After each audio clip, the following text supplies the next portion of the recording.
हमारे चैनल को सब्सक्राइब करें और बेल आइकन दबाएं।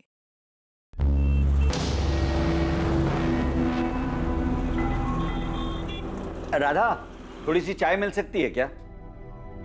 जी चाचा जी, बस 5 मिनट दीजिए।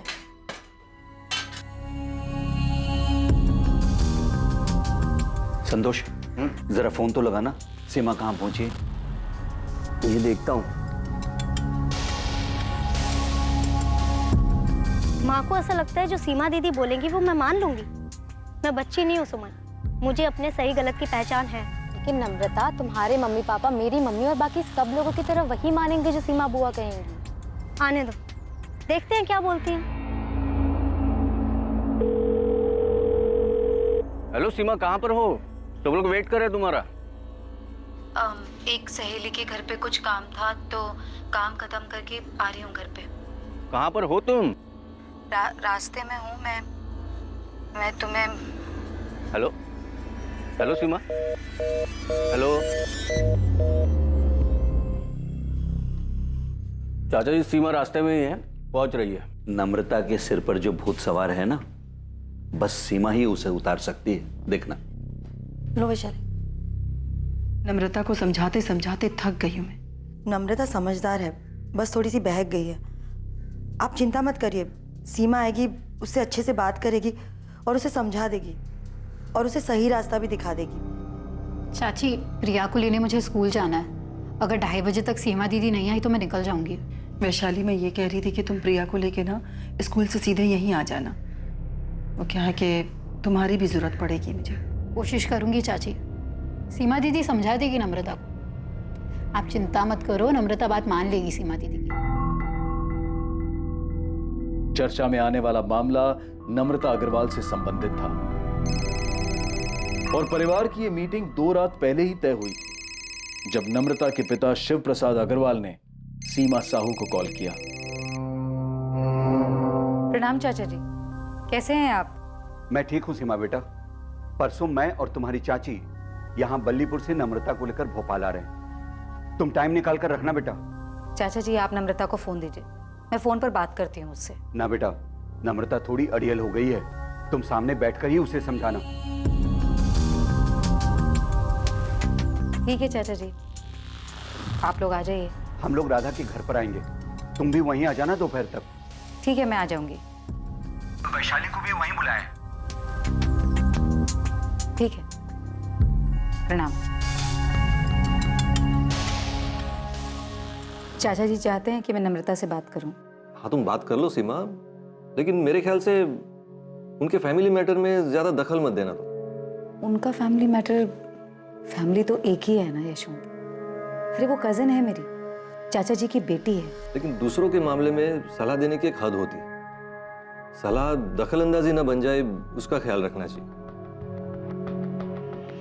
ठीक है, मैं बात करूंगी नम्रता से, वो मेरी बात जरूर सुनेगी।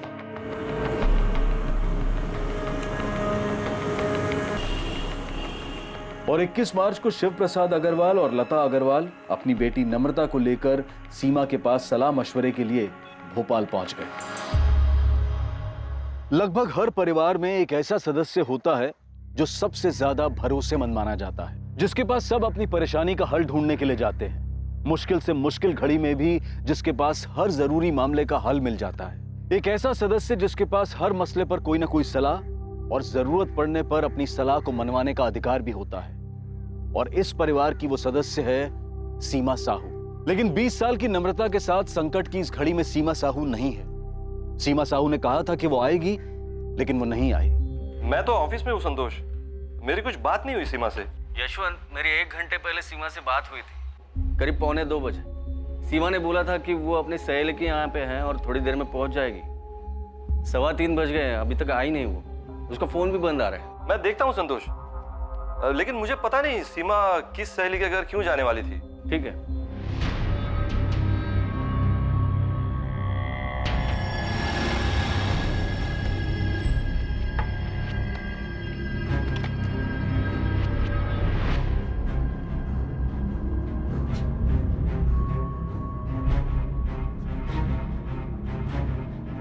हाँ राजेश, बेटा मम्मी घर पर है क्या? नहीं पापा, यहाँ पर तो ताला लगा हुआ है। और अगर मम्मी राधा मामी के घर जाने वाली थी तो अभी घर वापस क्यों आती? जरा पड़ोस में पूछो, मम्मी कहीं किसी के घर कुछ काम से तो नहीं गई? ठीक है, मैं पूछता हूँ। सीमा कभी ऐसा तो करेगी नहीं। फोन तो अब भी बंद ही आ रहा है चाचा जी। संतोष, सीमा ने कुछ बताया था कि वो किस सहेली के यहाँ गई है? वो नहीं बताया था, अचानक उसने फोन काट दिया। पर सीमा ऐसा कभी नहीं करेगी। वो लेट भी होती है तो फोन करके बताती है हमेशा। हाँ, लेकिन यहाँ उसका फोन ही बंद है। संतोष, फिर से ट्राई करो। हो सकता है उसके फोन की बैटरी गई हो और वो फोन चार्ज कर रही हो।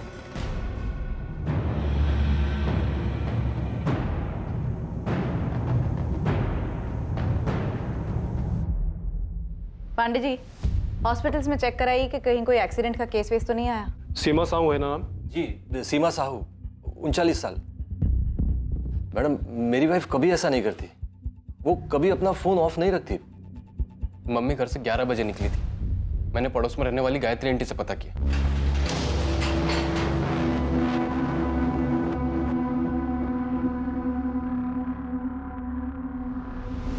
हॉस्पिटल्स में पता करते हैं। वैसे आपने बताया कि उन्होंने किसी संतोष को। जी, संतोष, वो सीमा के बड़े भाई के दोस्त हैं, घर वाले जैसे ही हैं। उन्होंने ही बात की थी। और उन्होंने बताया कि वो किसी सहेली के घर पर हैं। आपने वहां पता किया? कौन सी सहेली पता नहीं ना। सीमा के दोस्त हैं, वो तो हमारे मोहल्ले में ही रहते हैं। और मैडम, आज सीमा के चाचा जी खास बल्लीपुर से यहाँ आए थे सीमा को मिलने। उनकी मीटिंग तय थी। पर इसमें सीमा का इस तरह कहीं चले जाना। ठीक है, देखते हैं।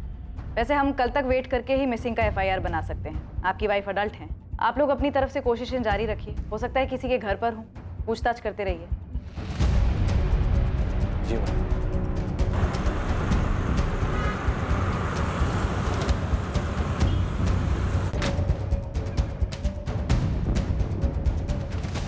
क्या कहा पुलिस ने? अभी तक 3 हॉस्पिटल में चेक कर लिया, कहीं कोई एक्सीडेंट का केस नहीं आया। चाचा जी, मैंने बहुत जगह पूछा, कहीं कोई रिक्शा विक्शा के एक्सीडेंट की खबर नहीं है। तो कहाँ गई होगी सीमा?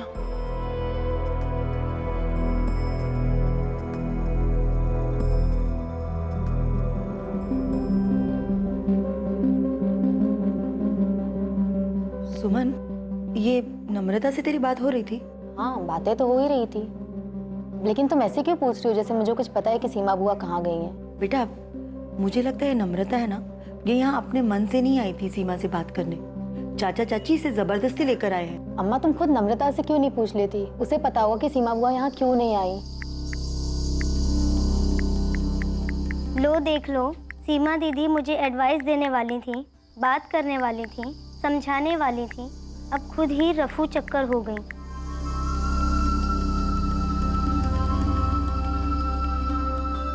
मैंने कहा था तुझसे नम्रता, जो होगा अच्छे के लिए ही होगा, टेंशन मत लेना।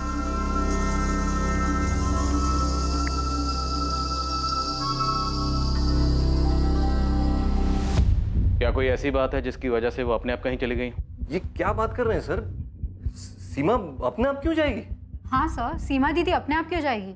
उनका परिवार है, पति है, बेटा है, हम सब हैं। सीमा हमारे परिवार की मुखिया जैसी है, सब सलाह लेते हैं उससे। वैशाली, ये जो आपकी कजन है नम्रता, इसका क्या माजरा? उससे क्या बात करनी थी? सीमा को क्या समझाना था उसे? फैमिली मैटर था। तो फिर जाइए और जाकर अपना फैमिली मैटर सॉल्व करिए। जब तक आप हमें पूरी बात नहीं बताएंगे, हम उसे ढूंढेंगे कैसे? सर, नम्रता के गांव बल्लीपुर में एक लड़का है, हिमांशु कनौजिया। नम्रता उससे शादी करना चाहती है।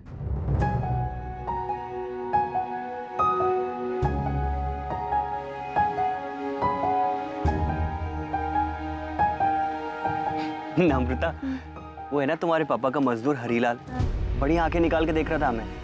पक्का वो पापा को जाके चुगली करेगी। तू एक काम कर, तू अपने मम्मी पापा को जाके खुद सामने से बोल दे। मैं भी माँ से बोल देता हूँ कि रिश्ता लेकर पहुँच जाए। हाँ ठीक है, मैं बोल देती हूँ कि मैं हिमांशु कनौजिया से प्यार करती हूँ। जैसे ये बात सुनकर तो मम्मी पापा खुशी से नाचने लगेंगे ना। अब नाचे या फिर तांडव करे, बताना तो पड़ेगा ना मेरी जान। पापा, मैं हिमांशु से शादी करूँ, आप चाहे हाँ कहें या ना। हमारी नाक कटवाएगी तो? नम्रता, इस पूरे जिले में हिमांशु कनौजिया ही मिला तुझे? हाँ, ऐसा कौन सा पहाड़ टूट गया माँ? हिमांशु काम करता है, मेहनत करता है, दिक्कत क्या है? वो हमसे थोड़ा नीचा है, यही दिक्कत है ना। मुझे इससे कोई दिक्कत नहीं। हम कहीं के नहीं रहेंगे बेटा, अगर तू उसके साथ ऐसी हरकत करेगी तो। सर नम्रता तो एक टांग पर खड़ी थी कि अगर खुशी खुशी उसकी शादी हिमांशु से नहीं करवाई गई ना तो हिमांशु के साथ भाग जाएगी। सर इसीलिए तो सीमा के चाचा जी नम्रता को यहाँ लेकर आए थे ताकि सीमा नम्रता से बात कर सके, उसको समझा सके। सर सीमा हमारी बड़ी बहन है, सब उनकी बात मानते हैं। वो दोपहर को 1:30 बजे हमारे भाभी राधा के घर आने वाली थी, जहाँ चाचा जी, चाची जी और नम्रता आए हुए थे। लेकिन ये कौन सी सहेली थी जहाँ आपकी पत्नी सीमा गई थी? यही नहीं पता ना सर। पता नहीं सर, चाचा जी बलीपुर से खास सीमा से मिलने यहाँ आए थे। 1:30 बजे मीटिंग तय हुई थी और ऐसे में सीमा कहीं और चली जाए किसी से मिलने, पता नहीं सर, कुछ समझ में नहीं आ रहा है सर। और ये संतोष कौन है जिसने सीमा से फोन पे बात की थी? संतोष हमारे बड़े भाई शंकर भैया के अच्छे दोस्त हैं। शंकर भैया अब नहीं रहे, संतोष परिवार जैसे हैं हमारे लिए। सीमा ने संतोष से कहा कि वो अपनी एक सहेली के यहाँ गई थी। झूठ बोलेगी? सर झूठ क्यों बोलेगी सीमा? किस लिए?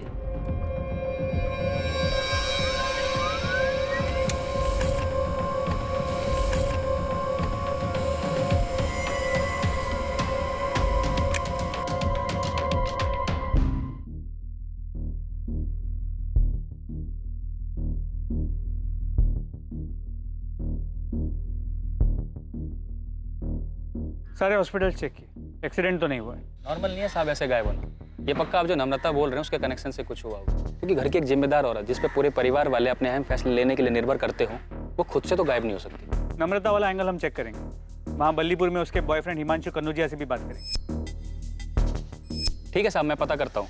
आप केवल सीमा के फोन के लास्ट लोकेशन मिल जाए तो मुझे इन्फॉर्म कर देना, उस एरिया में ढूंढने में आसानी होगी। कमाल कर रही हैं आप विशाली दीदी। और चाचा जी को भोपाल बुलाकर यहाँ सीमा दीदी बल्लीपुर क्यों आएगी? और अगर हमारे घर यहाँ आना होता उन्हें तो क्या बता के नहीं आएगी? मुकेश 3 दिन हो गए, सीमा दीदी का कुछ पता नहीं चल रहा। ऐसे कहाँ चली गई वो? ये पक्का हिमांशु और नम्रता का किया कराया है। चाचा जी भी अजीब है, अगर नम्रता का ऐसा कुछ चल भी रहा था तो यहाँ आके हमसे बात नहीं की है, वहाँ सीधा भोपाल पहुँच गए। मुकेश अभी ये सब बात करने का टाइम नहीं है। दीदी गायब है, पहले उन्हें ढूंढना है। क्या हुआ, कुछ पता चला मुकेश? नहीं, बस सीमा दीदी का फोन अभी भी बंद आ रहा है। तंग आ गई होगी, हर किसी का प्रॉब्लम सुलझाते सुलझाते। तंग आ भी गई होगी तो क्या जीजा जी और राजेश को छोड़ के चली जाएंगी? बोलो। देखो अब कहाँ मिलती हैं, कहीं तो गई होगी। असलम कुछ नाश्ता बनाऊं? नहीं रहने दो, आज काम कुछ ज्यादा है। मेरी कोई जरूरत हो तो फोन कर लेना। ठीक है, मैं जीजा जी से मिलाती हूँ, परेशान होंगे वो लोग। ठीक है, मिला। मैं निकलता हूँ।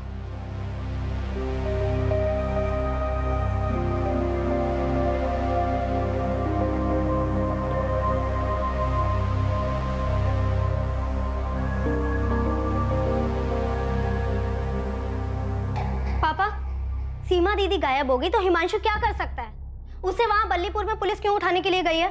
नम्रता, भोपाल आने से पहले कुछ बात हुई थी सीमा से तुम्हारी?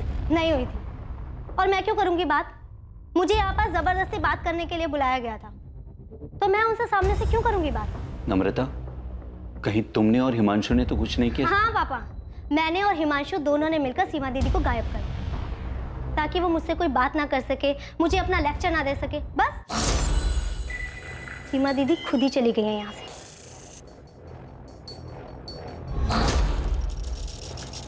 सर, सीमा साहू का फोन 21 मार्च को हाथी चौक एरिया में स्विच ऑफ हुआ।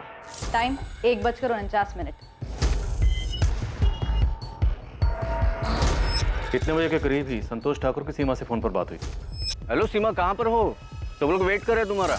हाँ सर, संतोष से बात की मैंने। उसने बताया कि सीमा ने अचानक फोन काट दिया। उसने कहा था कि वो अपने किसी सहेली के यहाँ पे है। मैंने पूछा कितना टाइम लगेगा, तो सीमा बोल ही रही थी कि उसका फोन कट गया। आप खुद ही सुन लीजिए।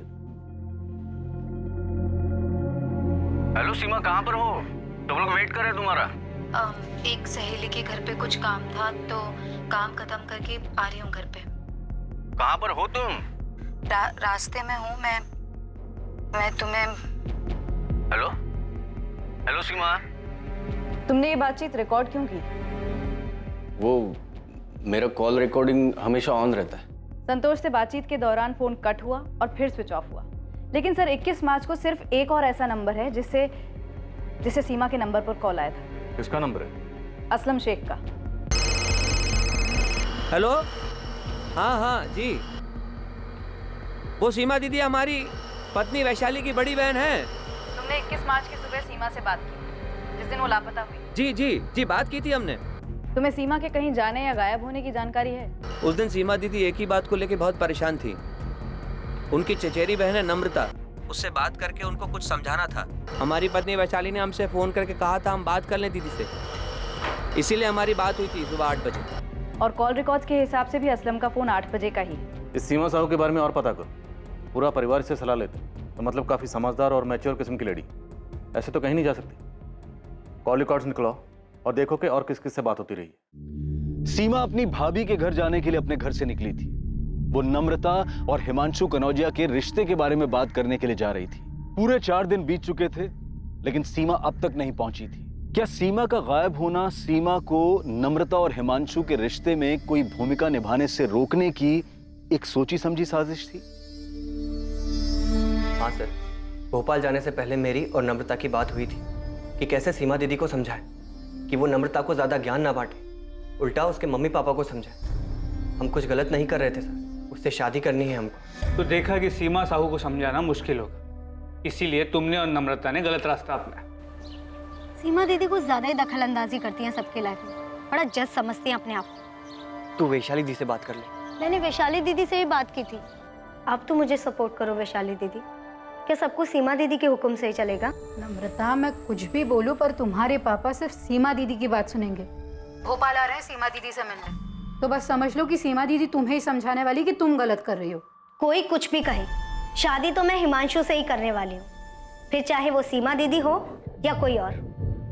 बाहर में गई सीमा दीदी, चलो भाग चलते। नम्रता, मैं माँ को अकेले से छोड़कर नहीं जा सकता। तुम एक बार सीमा दी से बात कर लो, क्या पता जज साहिबा हमारे पक्ष में ही फैसला सुना दे। ऐसा हो ही नहीं सकता, मैं जानती हूँ उनको अच्छे से। फैमिली में अपना पावर दिखाना अच्छा लगता है उनको। गलत तब होता सर जब मैं नम्रता को भगा कर ले जाता, लेकिन मैं ऐसा नहीं करता क्योंकि बाद में बल्लीपुर में तकलीफ मेरी माँ झेलती। मैं शादी करना चाहता था सर, लेकिन आप जिस तरह से सवाल कर रहे हैं ऐसा लगता है जैसे मैंने कुछ किया है। तो मैं इतना बेवकूफ़ नहीं हूँ सर कि सीमा दीदी के साथ कुछ करता। तो नम्रता ने खुद से कुछ किया है? सर, उनके पूरे परिवार में सीमा दीदी का ही हुक्म चलता है। सब अपने छोटे बड़े मसले लेकर उनकी चौखट पर पहुंच जाते हैं। सारे फैसले सीमा दीदी ही करती है। अब किसी को ठेस पहुंची होगी सर उनके फैसले से। सर, मेरी और नम्रता की शादी की बात निकले अभी 1 महीना भी नहीं हुआ है। आपको लगता है कि हमने उनका मर्डर? हमने तो मर्डर की बात भी नहीं। लेकिन सर, आप ही ने कहा है कि सीमा दीदी को कुछ किया, तो कोई क्या करेगा सर? अगवा करके कोई ऐसे ही रखेगा क्या? तो मर्डर हुआ है उसका? अरे सर, आप तो मुझे ही चक्कर में फंसा रहे हैं सर। मैंने तो बस ऐसे ही कहा है। आज 4 दिन हो गए सर, कोई ऐसे ही थोड़ी चला जाता है। सीमा साहू का ऐसे अचानक गायब होना हर किसी की समझ से परे था। सीमा के चाचा शिव प्रसाद और चाची लता खुद को इस घटना के लिए जिम्मेदार मान रहे थे। कहीं सबके पीछे की वजह यह तो नहीं थी कि वो सीमा से अपनी बेटी के लिए सलाह मशवरा करना चाहते थे। परिवार के सभी लोग सीमा को अपनी शक्ति का स्रोत और सबसे विश्वसनीय मानते थे, लेकिन अब किसी को समझ में नहीं आ रहा था कि सीमा कहां चली गई और उसके साथ क्या हुआ।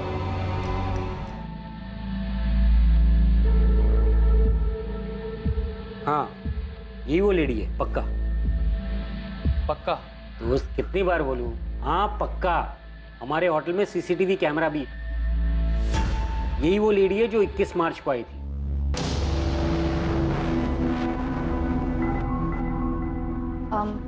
Room number 201, Mukhtar Syed. आपका नाम? सीमा साहू। 1 मिनट।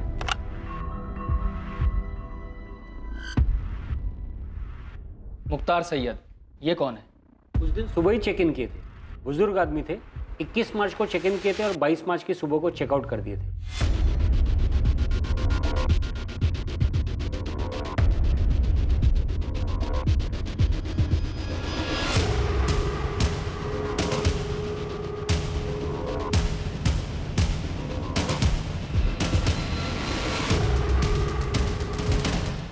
तो ये सीमा साहू रूम नंबर 201 में मुख्तार सैयद से मिलने गई थी। हाँ, मैंने मुख्तार जी से बात की थी और फिर इस लेडी को उनके कमरे में भेजा था।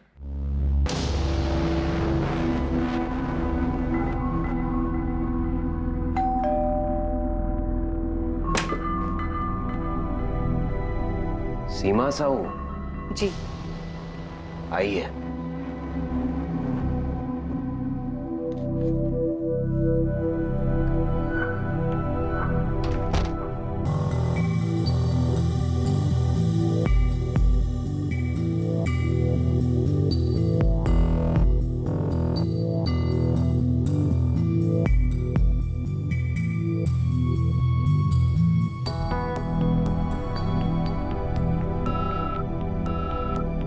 ये रेड साइन होटल हाथी चौक पर है मैडम, जहां आपने कहा था कि सीमा साहू का फोन स्विच ऑफ हुआ है। लेकिन सीमा ये मुख्तार सैयद से मिलने क्यों गई थी? कौन है ये मुख्तार सैयद?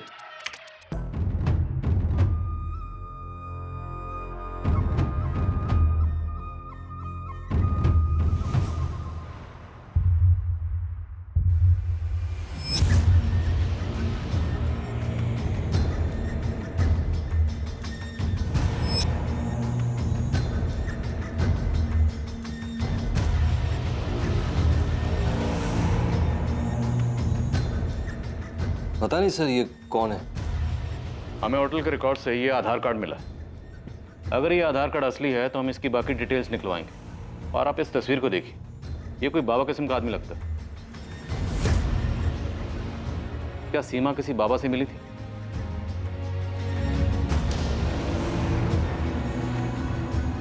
ये जो बुरी ताकतें हैं सीमा, हमें उन पर काबू पाना है।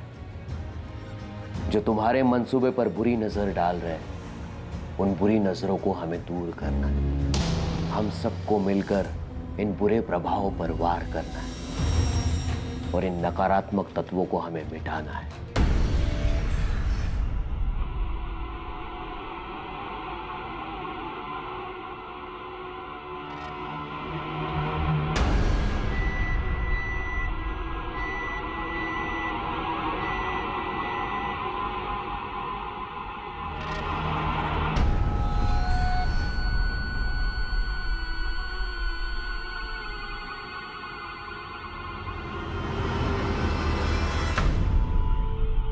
क्या इससे वो सारी बुरी शक्तियां खत्म हो जाएंगी जो आसपास मंडरा रही हैं? सब कुछ खत्म हो जाएगा, धीरे धीरे सब कुछ खत्म हो जाएगा।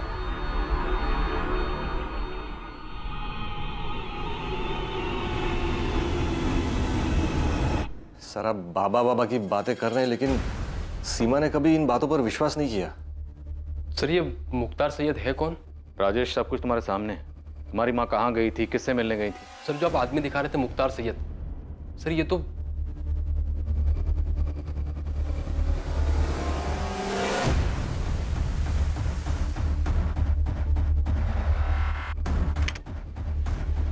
ध्यान से देखिए सर, इस आदमी के चेहरे पे दाढ़ी मूंछ सब कुछ नकली लग रहा है। सर ये तो कोई ढोंगी है।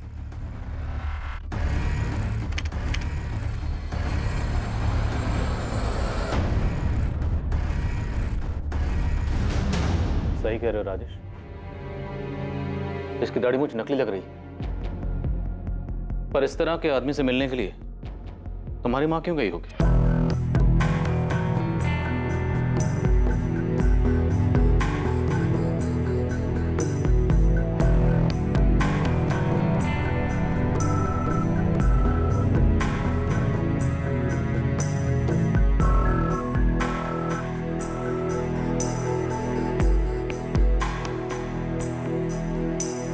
सीमा कभी किसी बाबा के पास नहीं गई। वो सिर्फ गुरु प्रमोद जी की प्रवचन सभा में जाती थी, वो भी हफ्ते में एक बार। मनुष्य को सब कुछ समय पर ही छोड़ देना चाहिए। समय आने पर सभी काम अपने आप होने लगते हैं। प्रकृति का चक्र भी समय के अनुसार ही चलता है। वैशाली, तुम्हारी बहन मुख्तार सैयद से क्यों मिली होगी? मुझे नहीं पता। मैं तो ये भी नहीं जानती कि ये कौन है और दीदी उस दिन वहां क्यों गई, जबकि उस दिन दीदी को नम्रता के मुद्दे को सुलझाना था। तुम्हें किसी पे शक? हम गुरु प्रमोद जी से तो बात करेंगे ही, पर क्या कोई ऐसा है जिस पर आपको शक हो? क्योंकि आपकी पत्नी सीमा को देखकर ऐसा लग रहा है जैसे वो कुछ ठीक नहीं है। ये देखिए।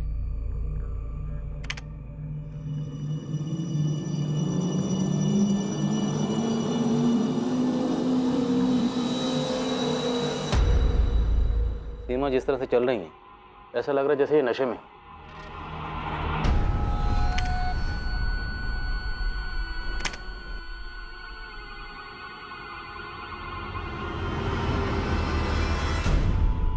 हाँ सर, लग तो रहा है कि नशे में। ऐसा लगता है जैसे इन्हें कुछ दिया गया हो।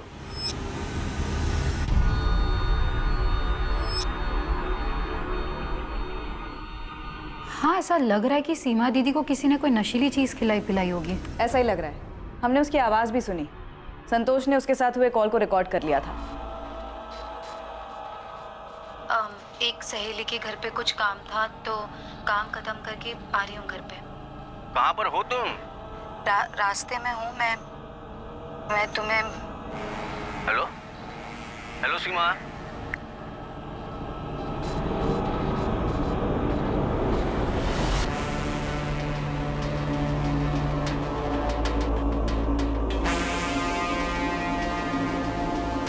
रास्ते में हूँ मैं तुम्हें।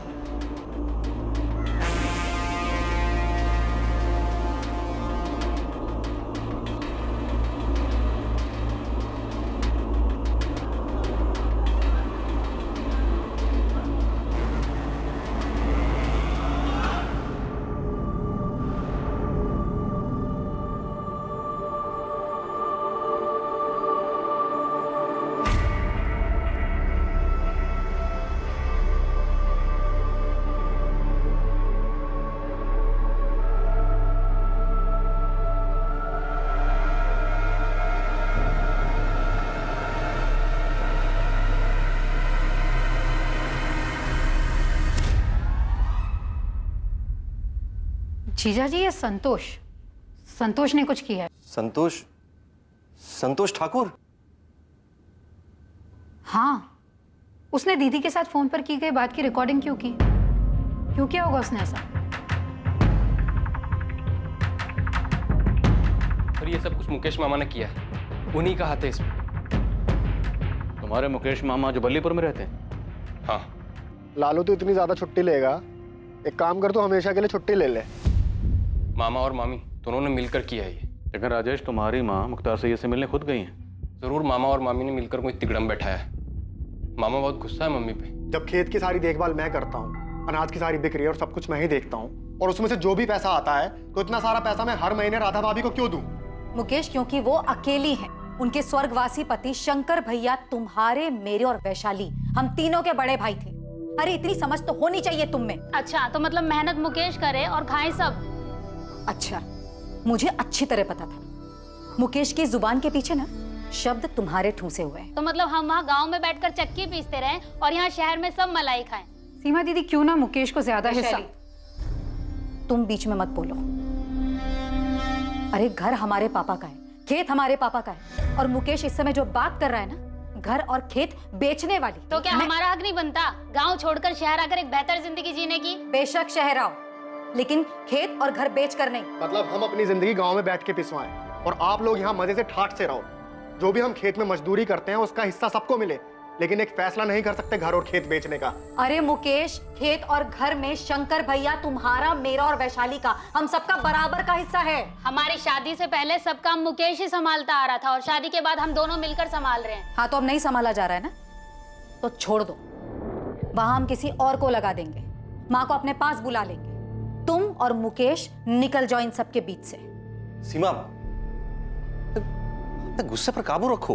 यशवंत, मुझे पता है मैं क्या कर रही हूँ और क्या बोल रही हूँ। अरे मुकेश को ये सारी चाबी चढ़ाने वाली ना ये चंचल है। अच्छा, मैंने चाबी चढ़ाई है? मतलब आज तक आप दोनों बहनें मिलके मुकेश को अपने अंगूठे के नीचे दबाकर चलती आई और आज जब मुकेश की जबान चलने लगी तो मैंने चाबी चढ़ाई। चंचल, तमीज में बात करो।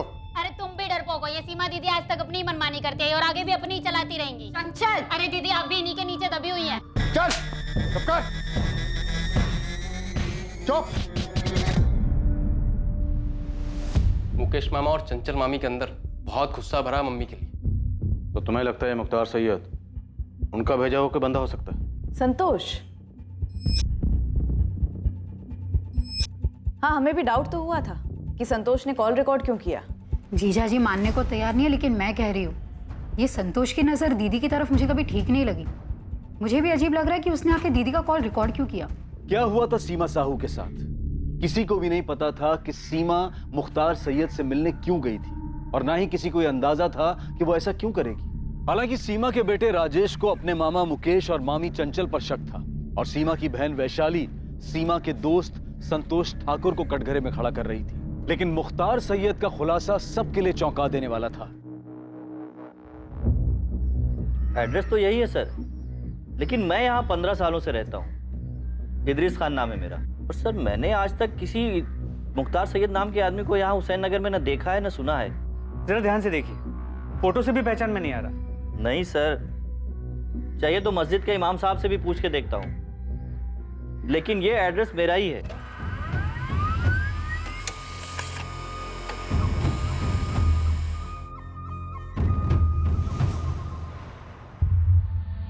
सर ये आधार कार्ड फर्जी है। ये आधार कार्ड नंबर किसी और के नाम पे रजिस्टर्ड, जिसका किसी भी मुख्तार सैयद नाम के आदमी के साथ दूर दूर तक कोई भी रिश्ता नहीं। सिम कार्ड 19 मार्च को खरीदा गया, लेकिन ना ही उससे कॉल कोई किया गया और ना ही कोई कॉल आया उस पर। यही वो नंबर है जिसकी डॉक्यूमेंटेशन के लिए आधार कार्ड इस्तेमाल हुआ? जी सर, लेकिन फर्जी है। पर ऐसे किसी भी फर्जी मुख्तार सैयद से मिलने के लिए सीमा साहब क्यों जाएगी? सर कोई तो वजह हो। सीसीटीवी कैमरा में साफ दिख रहा है कि सीमा वहाँ मुख्तार से मिलने गई थी। अब वो खुद से गई थी या किसी के इशारे पे गई थी, पर वो वहाँ गई थी, तो कोई तो वजह होगी। ये आप बार बार क्यों पूछ रहे हो कि मैंने सीमा का कॉल रिकॉर्ड क्यों किया? क्योंकि सीमा के फोन पर आखिरी कॉल तुमने किया था 21 मार्च 1:45 पर, और ये महज इत्तेफाक नहीं है कि सीमा गायब है, वो नशे में लग रही है और तुमने कॉल रिकॉर्ड किया। क्यों? सर मेरे फोन में कॉल रिकॉर्डर हमेशा ऑन रहता है सर। इससे पहले सब लोगों के कॉल रिकॉर्ड हुए हैं सर, मैं आपको दिखाता हूँ। तुम ये बताओ कि तुम्हारा रिकॉर्डर ऑन क्यों रहता है? सर मेरा प्रॉपर्टी डीलिंग का बिजनेस है। कभी कभी फोन पर कोई धमकी देता है, इसलिए अपने सेफ्टी के लिए मैं रिकॉर्ड कर लेता हूँ। और सर मैं सीमा के बड़े भाई का जिगरी दोस्त रहा हूँ। उसके फैमिली के साथ मेरा अपने फैमिली जैसा रिश्ता है। और सीमा, उसके साथ तुम्हारा कैसा रिश्ता है? अब आप ये वाहियात इल्जाम मुझे पर लगाएंगे? ये आप लोग संतोष जी से ऐसे भद्दे सवाल कैसे पूछ सकते हैं और उन पे इल्जाम कैसे लगा सकते हैं? क्योंकि सीमा गायब हुई है, तुम्हारे स्वर्गवासी पति की छोटी बहन। तो सीमा के गायब होने में संतोष जी का कैसे हाथ हो सकता है? तो फिर किसका हो सकता है, आप ही बता दीजिए। मुझे क्या पता, हो सकता है नम्रता जिससे शादी करना चाहती है उस लड़के का हाथ हो। वैसे भी नम्रता बहुत चिड़ी हुई थी और उसने मेरी बेटी सुमन को भी बताया। क्या बताया था? मैं तो कहती हूँ अच्छा है सीमा दीदी कहीं बिजी हो जाए और यहाँ पर आए ही ना, इससे तुम्हारी प्रॉब्लम सॉल्व हो जाएगी। अरे बात करो ना उनसे। नहीं करनी मुझे उनसे बात। क्यों हर फैसला सब लोग उनसे पूछ कर लेते हैं? अब मैं 20 साल की हो गई हूँ, मैं अपने सही गलत के फैसले खुद ले सकती हूँ। नम्रता ऐसा कह रही थी, पर अम्मा क्या नम्रता उस हिमांशु के साथ मिलकर ऐसा कुछ करेगी कि बुआ? देखिए संतोष जी भले आदमी हैं और हमारे परिवार को अपना परिवार मानते हैं। हमें पूरा शक है कि सीमा के गायब होने में किसी अपने का ही हाथ है, इसलिए पूछताछ तो हम सबसे करेंगे राधा जी। और अब तो FIR भी बन चुका है।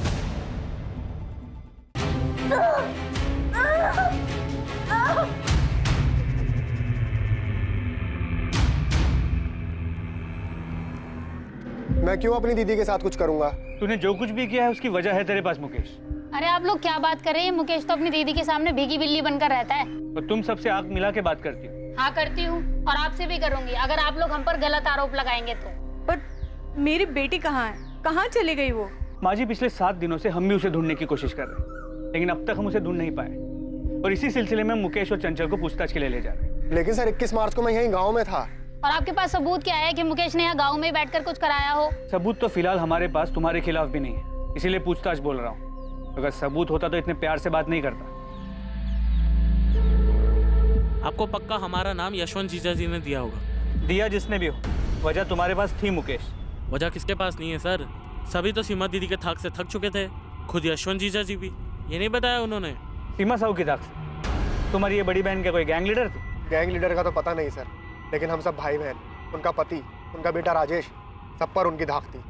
घर में सबसे बड़ी थी वो, इसलिए पापा जी ने सारी कमान उनके हाथ में दे दी। सब पर राज चलाती थी वो। ये क्यों नहीं बताया यशवंत जीजा जी ने आपको? सीमा, कभी कभी तुम्हारा दूसरों की जिंदगी पर हावी होना दखल अंदाजी की हद तक चला जाता है। यशवंत, अगर मैं फैसले लेना बंद कर देती ना तो सबकी जिंदगी बिखर गई होती अब तक। ये तुम्हारी गलतफहमी है सीमा। दूसरों के बारे में फिक्र करना अच्छी बात है। लोग जब तुम्हारे पास सलाह मशवरा करने आते हैं वो अलग बात है, लेकिन जब तुम दूसरों की जिंदगी में सही गलत के फैसले लेने बैठ जाती हो ना, वो गलत है। यशवंत, जो इंसान फैसला लेता है ना, उसे सही गलत का पता नहीं होता। वो बस एक फैसला लेता है और उस एक फैसले को सही बनाने की कोशिश करता है, उसे सही दिशा देता है। मैं भी बस वही कर रही हूं। सीमा, हर एक का नजरिया तुम्हारे जैसा नहीं होता। तुम्हारा फैसला किसी के लिए गलत भी हो सकता है, और अगर कभी किसी को तुम्हारा फैसला ज्यादा गलत लग गया ना, तो वो कुछ बहुत गलत कर सकता है।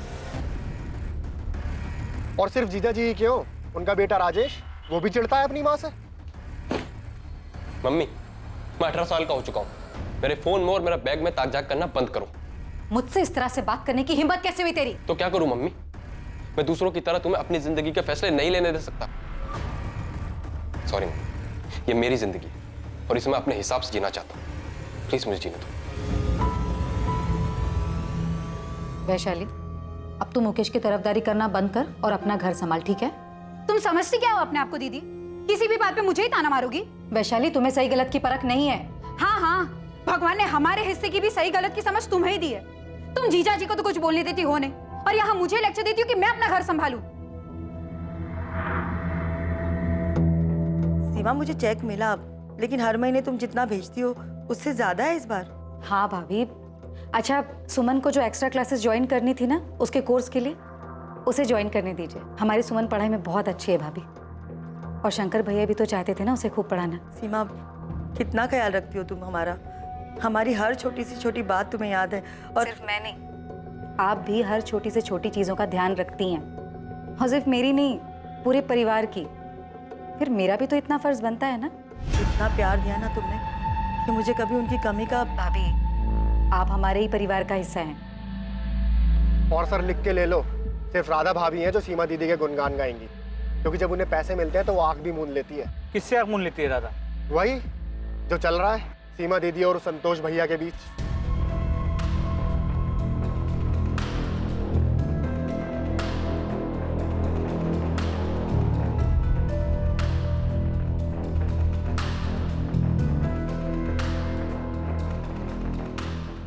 पिंटू, मुझे किसी भी सूरत में ये इन्फॉर्मेशन चाहिए कि सीमा साहू इस मुख्तार सैयद से मिलने होटल क्यों गई। ठीक है साहब, मैं पता करता हूँ, लेकिन आप एक बार असलम शेख से भी पूछताछ करो साहब।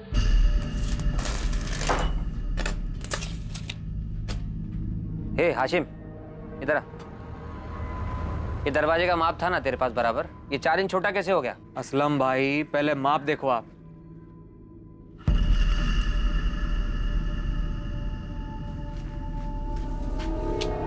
ये शमशेर ने यही माप दिया था।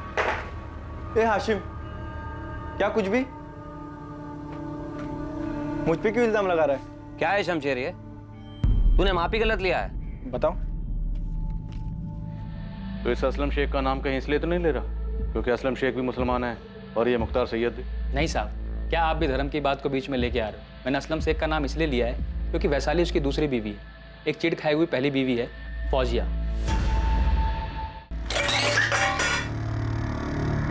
अगर खाने की चीज को दोबारा ऐसे फेंका ना तो 2 थप्पड़ लगाऊंगी। अब जाओ, खुद साफ करो, उठाकर प्लेट में रखो और खाओ। पापा भी तो ऐसी प्लेट फेंकते हैं। पापा जैसे बनोगे तुम? पापा जैसे बनोगे तुम? हाँ? तुम भी तो उनके जैसे मुझे मारती हो। वो तुम्हें मारते हैं और तुम मुझे मारती हो। साहब, इस फैमिली में बहुत कुछ प्लास्टिक पेंट चढ़ा हुआ है। ये फौजिया नफरत करती थी वैशाली से और उससे भी ज्यादा सीमा साहू से, क्योंकि सीमा ने ही वैशाली और असलम शेख की शादी के लिए मंजूरी दी थी। फौजिया के पति को घर से छीन के लेके आ गई थी। सर, 5 कांस्टेबल्स को हाथी चौक से लेकर राधा के घर और सीमा के घर तक 10 बार दौड़ा चुकी। इन दोनों इलाकों में किसी ने भी 21 मार्च के दिन सीमा को घर वापस आते या कहीं और देखे जाने की कोई जानकारी ही नहीं है। आज पूरे 7 दिन हो, वो इतने दिनों तक सीमा को छुपा के रखेगा? साहब, ये लेडी परिवार के अंदर ही सबके रास्ते में आ रही थी। मुझे तो ऐसा लग रहा है किसी ने इसको रास्ते से हटाया।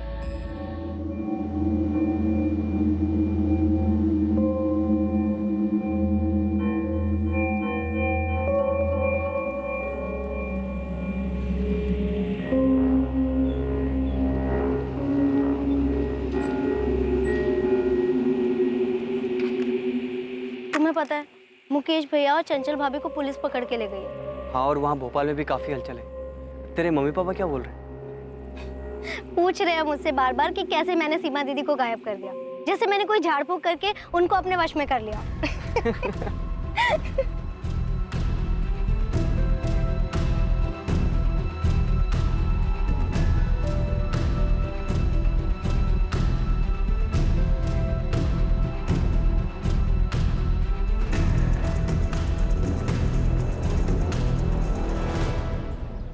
ईशा, हम दोनों को कोई भी अलग नहीं कर सकता, कोई भी नहीं।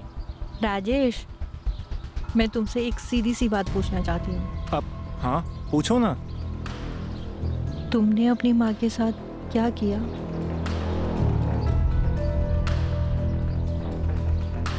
कभी कभी लगता है कि सीमा को ऐसे सब लोगों के लाइफ में घुसना नहीं चाहिए था। संतोष जी, आपको वो कॉल रिकॉर्डिंग डिलीट कर देनी चाहिए।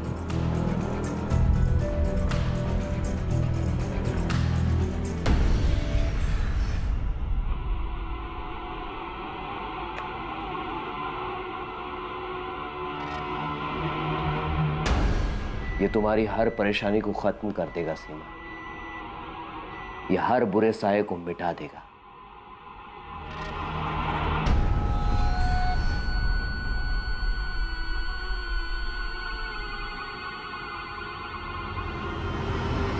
हमें सबसे अलग अलग पूछताछ करनी होगी सर। सबको कोई ना कोई शिकवा रहा है इस सीमा साहू से।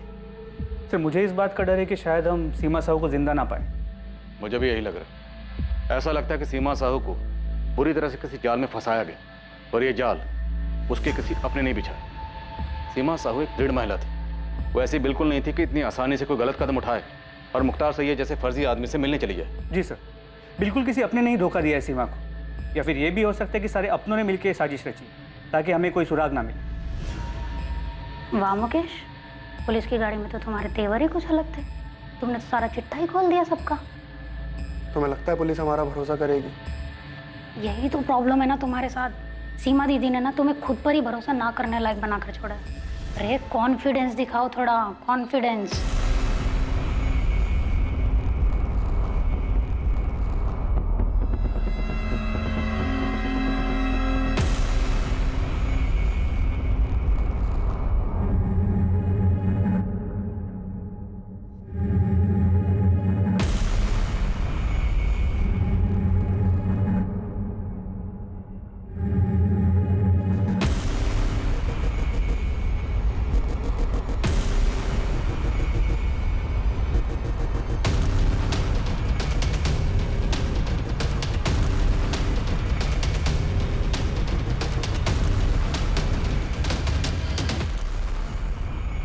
क्या वो एक ही शख्स था जो सीमा से बदले की भावना में इस हद तक चला गया था, या फिर कई लोगों ने मिलकर यह चक्रव्यूह रचा था जिसे पुलिस के लिए सुलझा पाना इतना मुश्किल हो रहा था?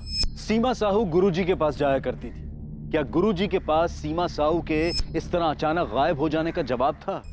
सीमा एक बहुत ही भली और न्यायप्रिय महिला थी, जो अपने परिवार के हर व्यक्ति के बारे में सोचती थी। ऐसे ही होते हैं जिम्मेदार। सीमा के सर पर भी जिम्मेदारी का बड़ा बोझ था। सीमा के भी परिवार में ऐसे बहुत से लोग होंगे जो हर चीज के लिए उसे जिम्मेदार ठहराते होंगे। क्या सीमा ने इस बारे में आपसे कोई जिक्र किया था? सीमा मेरी सभा में हमेशा आया करती थी। यहाँ उसे शांति सी मिलती थी, कभी कभी बातें भी किया करती थी। हाँ, कुछ था उसके मन में जो उसे परेशान कर रहा था। मैं नहीं जानती गुरुजी, लेकिन हाँ मैं ये जानती हूँ कि मैं हर वक्त सही नहीं हो सकती, लेकिन अगर हर किसी को सही निर्णय और सही फैसले के लिए मुझी से उम्मीद है तो मैं क्या कर सकती हूँ? कभी कभी समय को अपना काम करने देना चाहिए सीमा। मैं हर चीज समय पर नहीं छोड़ सकती गुरुजी, और उसमें खास तौर पर जब हर कोई अपनी परेशानी का हल ढूंढने के लिए मेरे ही दरवाजे पर आकर दस्तक दे। देखो सीमा, तुम सबकी परेशानी या उसके हल के लिए जिम्मेदार नहीं हो। क्या तुम अपने दरवाजे पर आने वाले हर एक इंसान को जवाब देना अनिवार्य समझती हो, या क्या तुम अपनी जिम्मेदारी के बोझ के तले इतनी बुरी तरह दब गई हो कि तुम्हें यह लगता है कि हर इंसान को अपनी परेशानी लेकर तुम्हारे दरवाजे पर दस्तक देने आना चाहिए? मैं श्योर नहीं हूँ गुरुजी, लेकिन शायद हाँ, क्योंकि कहीं ना कहीं मैं अपने परिवार के लिए सही डिसीजन लेते रहना चाहती हूँ। आखिर वो लोग मेरे अपने हैं और उन लोगों को मुझसे बहुत उम्मीद है। अगर तुम शांति चाहती हो तो तुम्हें दूसरों की अशांति से दूर रहना होगा। क्या यह अशांति इतनी बुरी थी कि सीमा को घर से भागना पड़ा? जी, सीमा ऐसी नहीं थी। ये तो साफ तौर पर एक मायाजाल नजर आ रहा है। ऐसा कौन हो सकता है जो उसे मुख्तार सैयद के पास भेज सकता है? वो वहां क्यों जा सकती है? किसी जवाब की तलाश में ही गई होगी, ठीक उसी तरह जिस तरह वो यहाँ आई थी। आप सही कह रही। जरूर उसे किसी ने अपने जाल में फंसाया है। सर मैं आपको पहले ही बता चुका हूँ कि 21 मार्च की सुबह को मेरी और सीमा दीदी की फोन पर क्या बात हुई थी। तुम्हारी और वैशाली की शादी से तुम्हारी पहली बीवी फौजिया काफी नाराज है ना? लेकिन सर इस बात का सीमा दीदी से क्या नाता? हमें पता चला है कि सीमा की रजामंदी से तुम दोनों की शादी हुई थी, जिससे फौजिया की जिंदगी बर्बाद हो गई। सर ये बात पूरी तरह से गलत है, बकवास है। मैं वैशाली और फौजिया दोनों का बराबर ख्याल रखता हूँ सर। मुझे समझ में नहीं आता कि आप लोग आखिर साबित क्या करना चाहते हैं। मैंने नम्रता से हर तरीके से बात की, वो कितनी भी बगावत कर ले, लेकिन अपनी बड़ी बहन सीमा को नुकसान पहुंचाने के सपने में भी नहीं सोच सकती। चाचा जी मैं आपकी बात समझ सकता हूं, लेकिन एक बात खटक रही है। मुख्तार सैयद जैसे आदमी को मिलने के लिए सीमा कैसे जा सकती है, वो भी उसी दिन जिस दिन वो नम्रता को समझाने वाली थी। जरूर किसी ने हमारी सीमा से नम्रता के बारे में बात करने के लिए आने के मौके का फायदा उठाया है।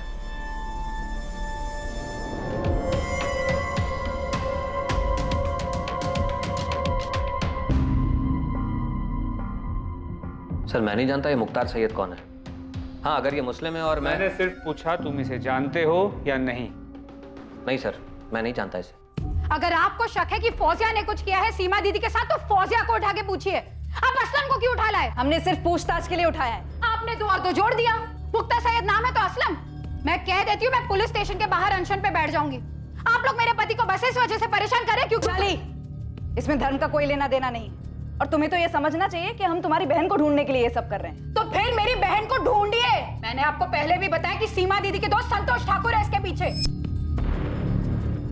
हमारे परिवार में हर कोई एक दूसरे पर इशारा कर रहा है, मालूम है ना तुम्हें? आपको जिस पे शक करना है कीजिए, जिसको जो पूछना है पूछिए, पर मेरे पति को इस बीच मत घसीटिए।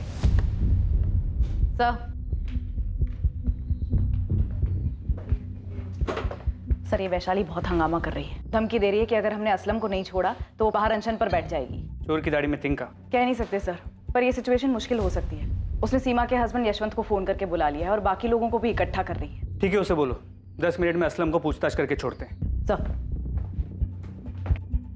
असलम हम तुम्हें पुलिस स्टेशन क्या ले आए? तुम्हारी बीवी वैशाली ने तो हंगामा मचा दी। क्यों नहीं मचाएगी सर?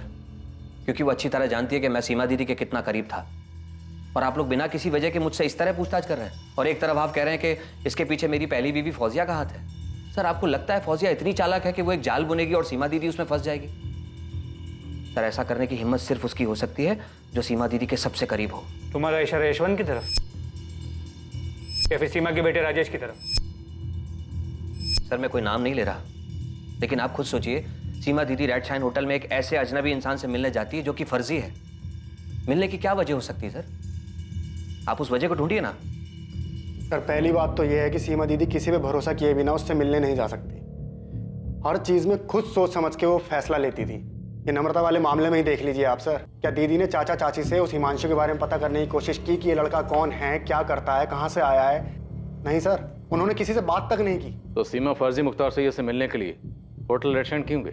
सर मैं तो बल्लीपुर में था और सीमा दीदी मेरी बात सुनने से रही। अरे आप वैशाली दीदी से पूछो ना, वो तो यहीं रहती है भोपाल में, या फिर राधा भाभी से। क्या ये सब मिलकर कुछ नहीं कर सकते?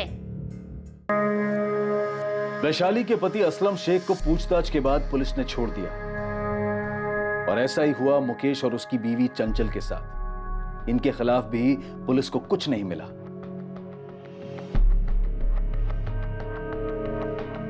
पुलिस ने हर उस शख्स के फोन रिकॉर्ड्स चेक कर लिए थे जो सीमा साहू के करीब था। सीमा साहू के पति और उसके बेटे ने अखबारों में इश्तिहार दिया जिसमें सीमा साहू को ढूंढने वालों के लिए इनाम घोषित किया गया था।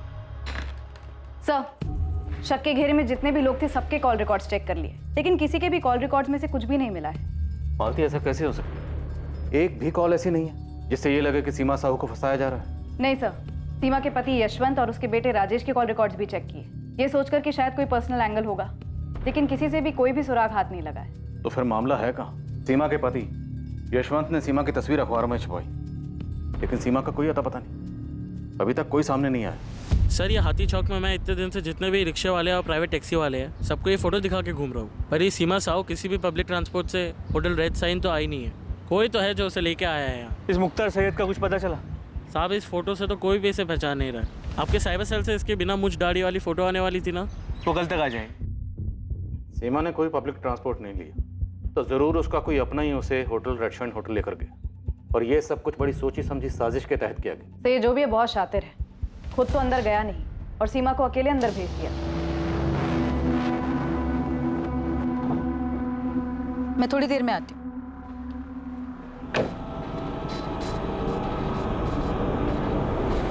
हाथी चौक के आसपास कोई दुकान, एटीएम, कहीं कोई सीसीटीवी नहीं है सर, लेकिन होटल रेड साइन के आसपास नहीं। सीमा जहाँ रहती है राठी कॉलोनी, वहाँ तो नहीं है। तो सीमा के जितने भी करीब है उनमें से किसी की भी मोबाइल लोकेशन सीमा के मोबाइल लोकेशन से मैच नहीं करती। 21 मार्च को सब लोग या तो काम में या कहीं और बिजी थे। और हिमांशु कनौजिया नम्रता का आशिक, उसकी तो बलीपुरा गाँव ही होगी। जी सर। और असलम शेख? असलम शेख अपने गांव महबूब नगर में ही था, उसका वहीं का लोकेशन आया। जैसा कि हमको पहले लगा था, अब तो ये और भी मुश्किल है कि सीमा को इतने दिनों तक बंदी बनाकर रखा गया होगा। लेकिन अगर सीमा के साथ कुछ और भी हुआ तो कहाँ हुआ, कैसे हुआ, किसने किया? सर ये सारे परिवार वाले एक दूसरे की ओर इशारा कर रहे हैं। हो सकता है सीमा से इन सबको कोई ना कोई शिकवा रहा होगा। पॉसिबिलिटी है कि सीमा ने अपने परिवार के अलावा भी किसी और की जिंदगी में भी दखलंदाजी की होगी।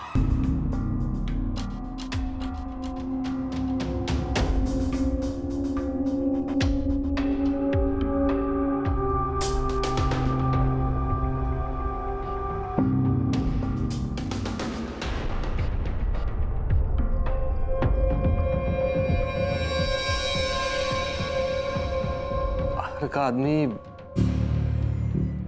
नहीं सर, उस बारे में मुझे कुछ नहीं पता, लेकिन हमारे मोहल्ले में सीमा का सबके साथ बहुत अच्छा था। लोग बहुत इज्जत करते थे उसकी, अपनी परेशानियां लेकर आते थे उसके पास सलाह मशवरा के लिए। एक बात समझ से बाहर है कि सीमा किसी फर्जी इंसान को मिलने क्यों जाएगी? कोई तो बात थी जो उसे परेशान कर रही थी, इसलिए किसी के कहने पर वो इस फर्जी मुख्तार सैयद से मिलने अकेली गई, वो भी होटल में। नरेश नागपाल, वैशाली का पहला पति सर, वो सीमा से काफी नाराज था। सीमा तुम्हारी बहन तुम्हारा इस्तेमाल कर रही है मेरे बारे में गलत अफवाह फैलाने के लिए। अरे ये हमारे आपस का मामला है, और वो ऐसे कैसे घर छोड़ के जा सकती है मेरी बेटी के साथ? नरेश, प्रिया वैशाली की भी बेटी है। अरे तो मैं भी बाप हूं उसका। तो मैं मानता हूं कि मैंने उसके ऊपर हाथ उठाया है, लेकिन तुम भी अच्छी तरह से जानती हो कि तुम्हारी बहन कैसी है। वो जैसी भी है, लेकिन तुम्हें कोई हक नहीं है उसे इस तरह मारने का। मुझे अब इसके साथ नहीं जाना, नहीं रह सकती मैं अब और इसके साथ। अरे वैशाली, नरेश ने वादा किया है दोबारा तुम पर हाथ नहीं उठाएगा। अरे अब तो मैं भूल चुकी हूँ दीदी, भूल चुकी हूँ कि पिछले 5 साल में ऐसे वादे इसने मुझसे कितनी बार किए हैं। हाँ, मैं भी भूल चुका हूँ कि प्रिया को घर पे अकेले छोड़ के तुम कितनी बार खैर मदद के साथ बाहर घूमने गई हो। अब मेरा मुंह मत खुलवाना। नरेश बस।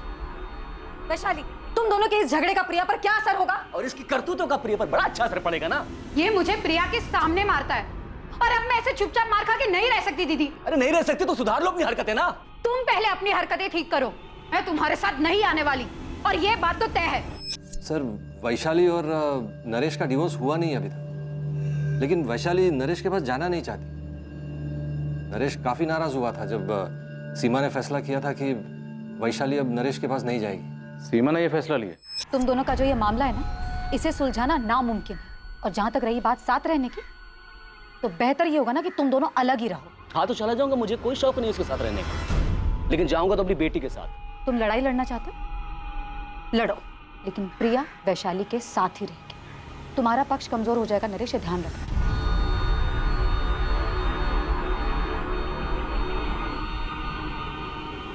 सीमा, मेरी एक बात याद रखना, ये बहुत महंगा पड़ेगा। नरेश नागपाल सर, वही एक इंसान है जिसको मैं जानता हूँ, जिसने सीमा से नाराजगी जताई थी। हाँ सर। इस नरेश नागपाल से तो हम बात करेंगे। आप मुझे ये बताइए कि वो कौन सी बात थी जो सीमा को परेशान कर रही थी? क्योंकि इतना तो तय है, कोई ना कोई बात तो थी जिसकी वजह से सीमा किसी के कहने पर उस फर्जी मुख्तार सैयद से मिलने गई। इससे पहले सीमा उस होटल में कभी नहीं गई, हमने चेक किया।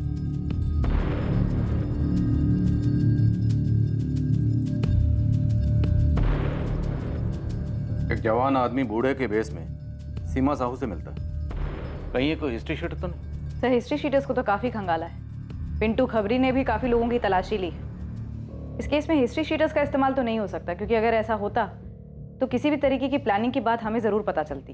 फिर भी पता करो, हो सकता है कोई पुराना हिस्ट्री शीटर हो। Okay sir. मालती, एक मिनट। जब हमने इस शख्स को सबसे पहले सीसीटीवी फुटेज में देखा था, तब सीमा के बेटे राजेश ने सबसे पहले ये पॉइंट आउट किया था कि इसकी मूछ, दाढ़ी और विग नकली है। ध्यान से देखिए सर, इस आदमी के चेहरे पे दाढ़ी मूछ सब कुछ नकली लग रहा है। सर ये तो कोई ढोंगी है। तो क्या राजेश को पहले से पता था कि असली नहीं, नकली? और जैसा कि हम सोच रहे हैं कि सीमा से कोई परेशान हो गया होगा, तो क्या ये परेशानी सीमा के अपने ही घर में उसके सबसे करीब थी? सीमा का बेटा राजेश, सर उससे पूछताछ करनी चाहिए।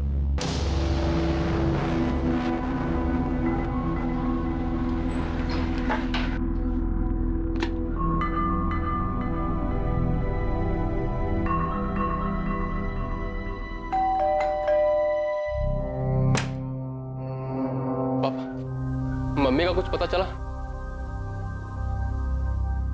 सीमा साहू की मौत हो चुकी थी और उसकी मौत को छुपाने के लिए उसकी डेड बॉडी को दीवार में चुनवा दिया गया था।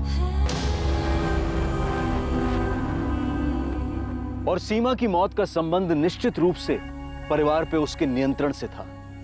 21 मार्च को सीमा साहू को एक ऐसे जाल में फंसाया गया जो सीमा की परेशानियों का अंत करने के झूठे प्रस्ताव के रूप में उसके सामने आया।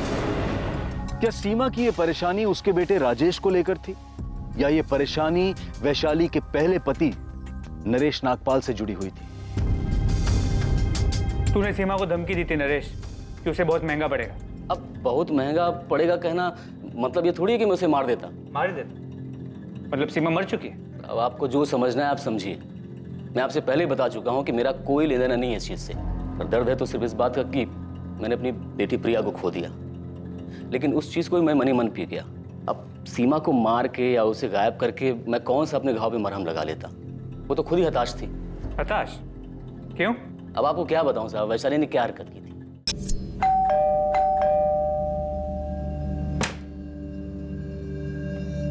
प्रिया नहीं है। क्या? वैशाली, मैंने तुमसे पहले ही कहा था मैं आ रहा हूं, फिर भी। प्रिया की फ्रेंड की बर्थडे पार्टी है, कल ही पता चला था।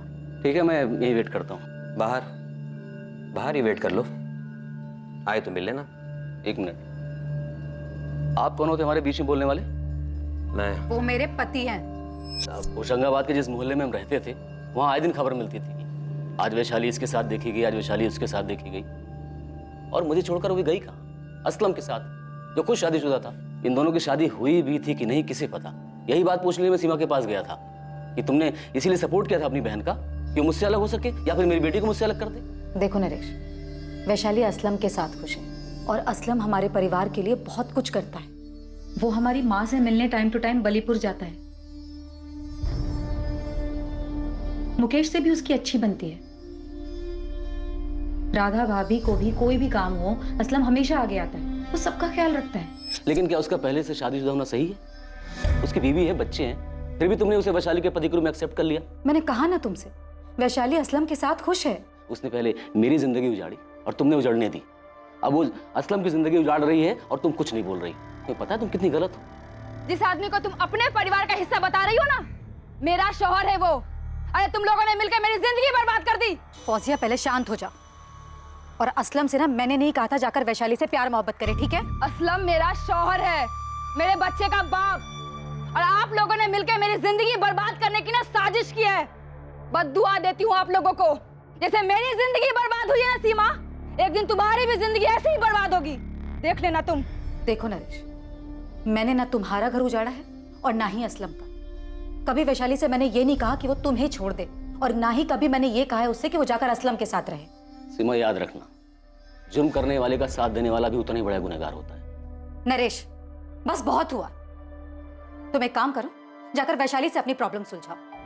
अरे थक गई तुम लोग की बातें सुन सुनकर। अच्छा, ये बात तुम्हें पहले सोचनी चाहिए थी। ये मेरे और वैशाली के बीच का मामला है और हमारे बीच में हमारी बेटी थी। सीमा, तुम्हें हमारे मामले में दखल देना ही नहीं चाहिए था। सर अब सीमा को मार के उसे गायब करके मेरी बिखरी जिंदगी तो वापस नहीं मिलने वाली ना। सीमा को दूसरों की जिंदगी में दखल देने की और बिना जरूरत के फैसला लेने की आदत थी। अब उसकी इस बात पे कोई खफा हो गया होगा, किसी को इतना गुस्सा आया होगा कि, लेकिन साहब मैं वो आदमी नहीं। ये तुम क्या कर रहे हो मुकेश? हर महीने राधा भाभी को जो पैसे भेजते हैं वही भेज रहा हूँ। और नहीं भेजोगे तो क्या वो मर जाएंगी? अरे लेकिन चंचल, हम हर महीने उनको देते हर हैं। महीने जबरदस्ती भेजते थे सीमा दीदी के कहने पर, और अब तो सीमा दीदी नहीं है। कब कल आएगी मुकेश? पैसे भेजने की कोई जरूरत नहीं है, फोन ही मत उठाओ राधा भाभी का, वो खुद ही समझ जाएंगी। मुकेश अब फोन ही नहीं उठा रहा है वैशाली। मैं मुकेश से बात करती हूँ भाभी। ये सीमा ऐसे कहाँ चली गई? मुझे क्या पता भाभी, मुझे थोड़ी बोल कर गई वो, मैं भी तो यही थी ना आप लोगों के साथ। सीमा यहाँ होती ना तो मुकेश ऐसा बर्ताव कभी नहीं करता। तो ठीक है, आप इंतजार कीजिए सीमा दीदी के वापस आने का, वहीं आकर मुकेश से बात कर लेंगे। तुम ऐसे क्यों बात कर रही हो? क्योंकि आप बात ही ऐसे कर रही हो। भाभी मैं कह रही हूँ कि मैं मुकेश से बात करती हूँ, लेकिन नहीं, आप बोल रही हो कि सीमा दीदी यहाँ होती तो ऐसा नहीं होता। आप लोगों ने ना उन्हें भगवान बनाकर ना जाने कौन से 7वें आसमान पर बिठा रखा। तुझे क्या हो गया वैशाली? मैं भी परेशान हूँ। वहाँ चाचा जी बार बार मुझे फोन करके पूछ रहे कि सीमा दीदी अब तक लौटी क्यों नहीं। ये यशवंत जीजा जी मुझसे बार बार पूछ रहे कि मुझे कुछ सीमा दीदी ने बताया था क्या। माँ भी मुझसे ही बार बार पूछ रही है। जब तक सीमा दीदी थी तब तक सब उसी को पूछते थे, अब नहीं है तब भी उसी के बारे में सवाल कर रहे हैं। बस सीमा सीमा सीमा सीमा सीमा ही सब कुछ है, बाकी किसी की कोई लाइफ नहीं है। वैशाली तेरा कुछ झगड़ा हुआ है क्या असलम के साथ? बड़ी जल्दी अकल आ गई तुझे? खाना खाने देगी चैन से मुझे? क्यों? उस कमीनी ने भी चैन से खाने नहीं दिया? अगर वो कमीनी है ना, अपनी शक्ल देख ले शीशे में जाके। वो तूने कहावत सुनी है, आसमान से गिरे खजूर पे अटके वैसी हालत हो गई मेरी। खजूर पे नहीं अटका तू, बवंडर में फंसा है। वैसे तूने सब किया किसके लिए? हाँ, उस सीमा के भाई मुकेश और उसकी पत्नी चंचल के लिए, या सीमा के बेटे राजेश के लिए, या जिस खजूर पे अटका हुआ ना उस वैशाली के लिए? दिशा मिश्रा नाम है लड़की का, आपके बेटे राजेश के साथ कॉलेज में पढ़ती है। मैंने खुद राजेश से साफ साफ पूछा कि उसने कुछ किया है क्या। तो हमें भी आकर बता देती कि राजेश की माँ सीमा को तुम्हारा और राजेश का मिलना जुलना पसंद नहीं है। हाँ, लेकिन मुझे नहीं पता था कि उस वजह से राजेश ने कुछ किया होगा। मैंने तो उससे ऐसे ही पूछ लिया था। यशवंत, इतनी बड़ी बात, ऐसा तो हो ही नहीं सकता कि आपको पता ही ना हो कि आपके बेटे राजेश की इस दिशा को लेके अपनी माँ से लड़ाई चल रही थी। राजेश, पुलिस मुझसे बार बार पूछ रही थी कि तुम्हारी मम्मी किस बात को लेकर परेशान है। मैंने कुछ बताया नहीं उन्हें। पापा? राजेश, सच सच बता दो, सच जानना है मुझे। सर, राजेश अपनी मम्मी के साथ ऐसा कुछ नहीं कर सकता। सर, मैंने पूछा था उसे, उसने बताया मुझे उसने ऐसा कुछ नहीं किया है। अब यही बात हमें आपके बेटे से पूछने दीजिए, लेकिन ये दिशा मिश्रा वाली बात आपको खुद हमें बहुत पहले बतानी चाहिए थी। अब साफ साफ बताइए, क्या आपकी पत्नी सीमा की परेशानी की वजह यही थी?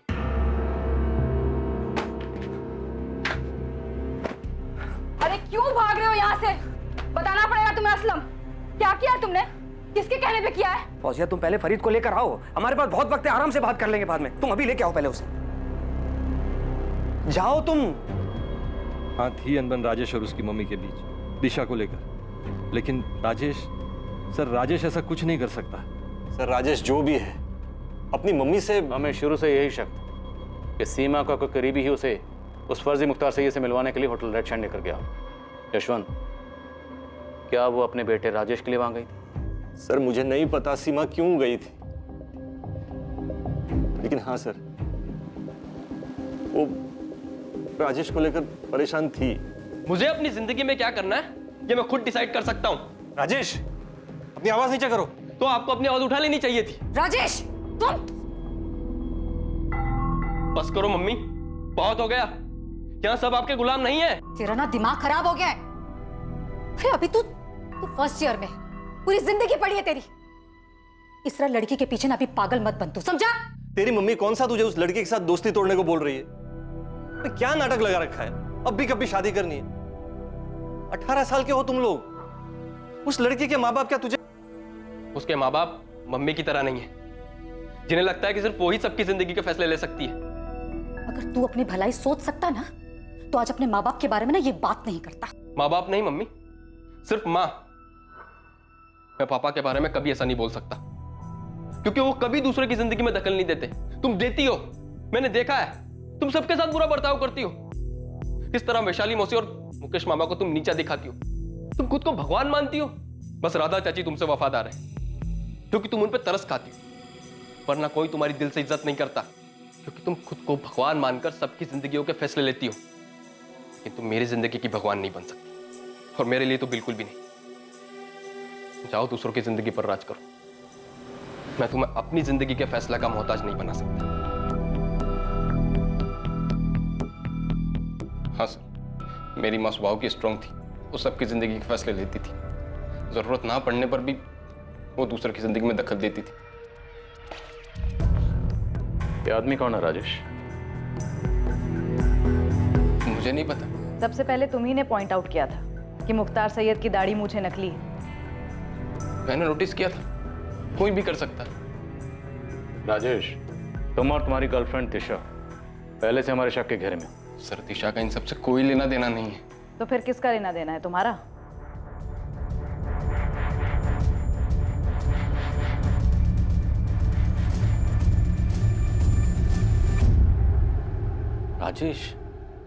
राजेश ने किया ये? राजेश को पुलिस कस्टडी में ले चुकी है, लेकिन उसने अब तक कुछ बताया नहीं। The number you have called is currently switched off. आप लोग मुझसे सवाल कर रहे थे ना कि मैंने सीमा दीदी के साथ में क्या किया है। अब देखा किसने अपना गुस्सा निकाला है। वैसे क्या जरूरत थी सीमा दीदी को हर किसी के फैसले लेने की? क्या हर कोई अपने फैसले खुद नहीं ले सकता था? उनके अपने घर में बगावत चल रही थी।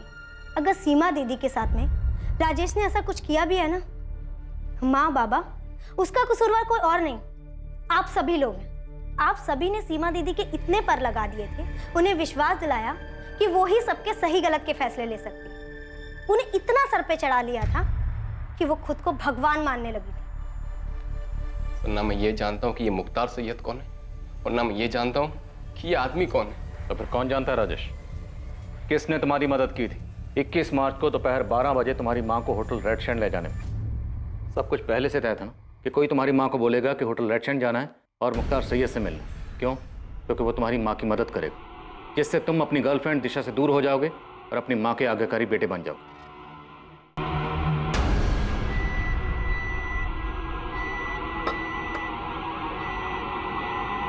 ये जो बुरी ताकतें हैं सीमा, हमें उन पर काबू पाना है। जो तुम्हारे मंसूबे पर बुरी नजर डाल रहे हैं, उन बुरी नजरों को हमें दूर करना है। लो,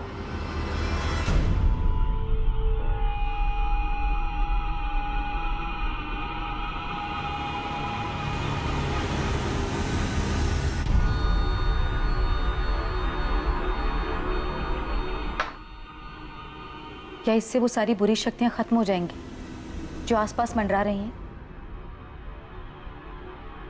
ये सब कुछ साफ कर देगा सीमा, सब कुछ, सभी बुरी शक्तियों को नष्ट कर देगा ये।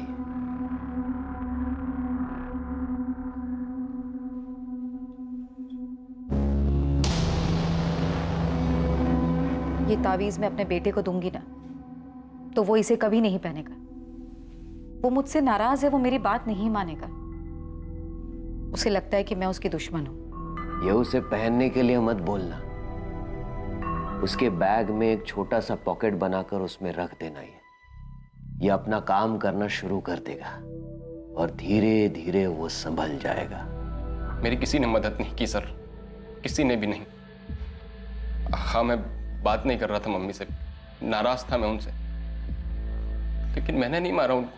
मारा? मतलब हमारा शक सही था? उनकी मौत हो चुकी? सर, 2 हफ्तों से ज्यादा हो गए। मम्मी खुद से घर से जाने वालों में से नहीं है। क्यों जाती वो? इतना पावर था उनके पास, सब उनके इशारों पे चलते थे। राजेश, तुम्हारी माँ तुम्हारे परिवार की ताकत थी, जो दूसरों के दुख दर्द में उनका साथ देती थी, दूसरों की मुश्किलों को हल करती थी, दूसरों के फैसले लेती थी। हाँ, हो सकता है कुछ फैसले उन्होंने गलत लिए, और इससे किसी को उनको मारने का हक नहीं मिल जाता। मैंने नहीं मारा अपनी मम्मी को, नहीं मारा है मैंने।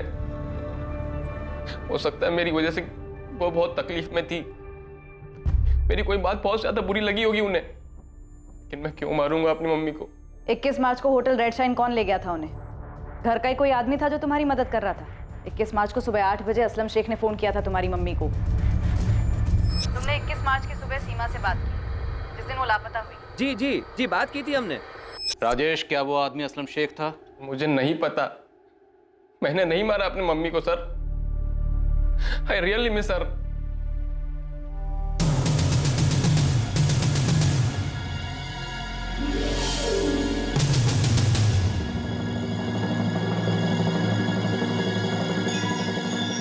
इस मामले में एक और चौंका देने वाली बात सामने आई। असलम शेख भी अब लापता हो गया था।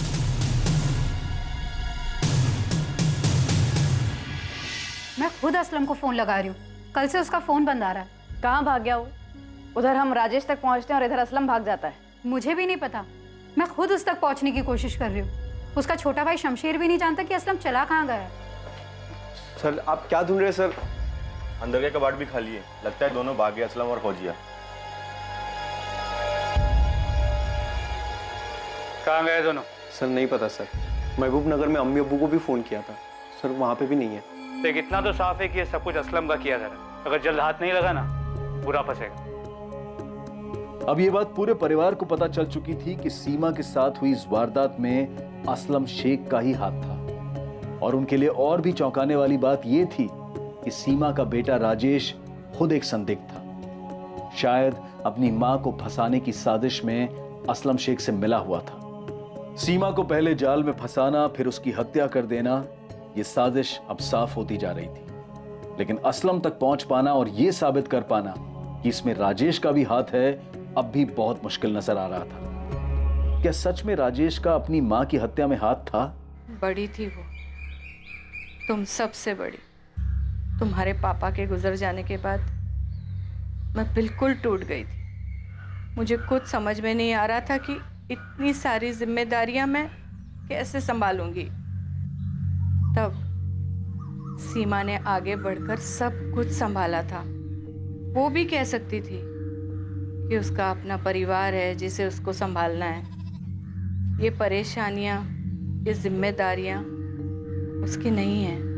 पर उसने जो किया सिर्फ तुम लोगों के लिए किया, एक हक के साथ कि ये परिवार उसका है।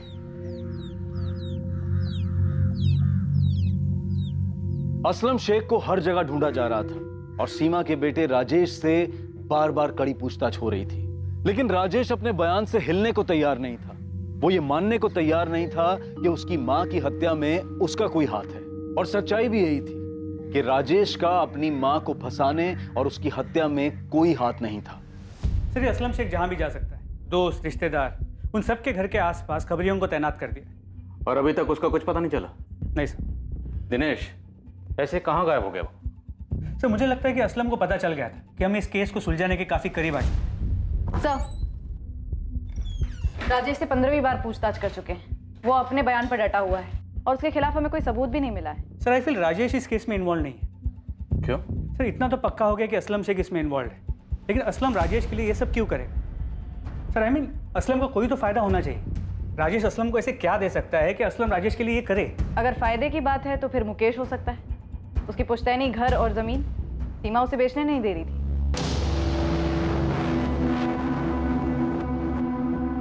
अब इस मुकेश को और कितना तोड़े के सच बोल दे। यहाँ तो जितने भी लोग हमारे शक के दायरे में हैं, सब के सब इतने कॉन्फिडेंट हैं कि इनकी हरकत कभी पकड़ी नहीं जाएगी। मुझे लगता है हमें असलम तक पहुंचना होगा। एक असलम ही है जो हमें मकसद और मास्टरमाइंड के बारे में बता सकता है। एक्सक्यूज मी, पिंटू है। हाँ पिंटू बोल। सर मैं भोजपुर में हूँ। असलम के भाई शमशेर का पीछा कर रहा था कि अगर असलम इन्वॉल्व होगा तो शमशेर कुछ जानता होगा। साहब खजाना हाथ लगाए। क्या हाथ लगाए? मुख्तार सैयद साहब, वो फर्जी आदमी शमशेर का दोस्त निकला। यहाँ पर है, शोएब मिर्जा नाम है उसका। आप जल्दी पहुंचे। एक तरफ पुलिस शोएब मिर्जा को उठाने निकली जो मुख्तार सैयद होने का ढोंग रचा रहा था, और दूसरी तरफ पुलिस ने असलम शेख के छोटे भाई शमशेर को उठाया। आइए सब, ये वाला सामने वाला घर है।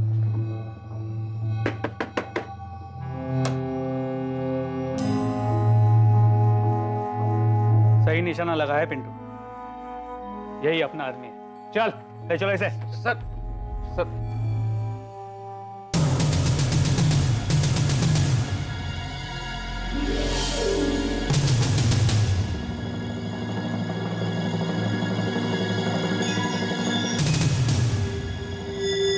माशाअल्लाह, सही लग रहे हो शोएब। शुक्रिया असलम मियां।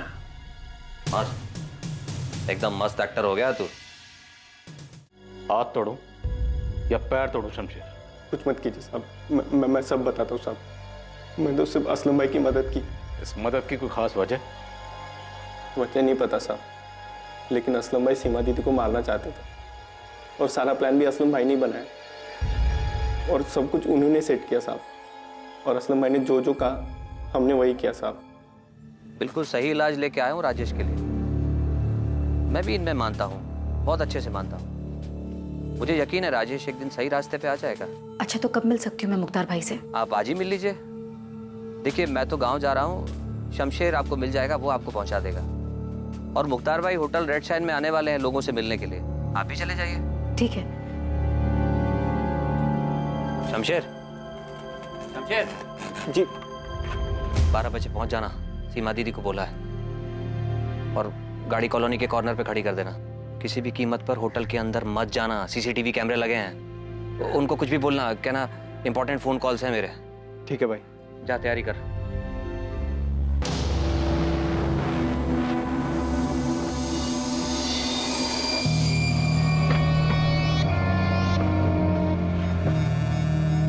नमस्ते सीमा दीदी।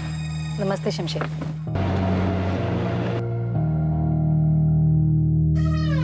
दीदी आप होटल जाकर आ जाइए, मुख्तार भाई रूम नंबर 201 में है। मुझे कुछ कॉल करने ऑर्डर्स के सिलसिले में, तो आप जाकर आ जाइए, मैं यहीं वेट करता हूँ। फिर आपको राधा भाभी क्या ड्रॉप कर दूंगा। ठीक है शमशेर, मैं थोड़ी देर में आती हूँ। अब प्लान के मुताबिक शोएब जो मुख्तार बन के गया था, उसने बेहोशी की दवा पानी में मिला के सीमा दीदी को पिला दी। फिर सीमा दीदी जब गाड़ी में आके बैठी तो उनको तभी से नींद आने लग गई थी साहब।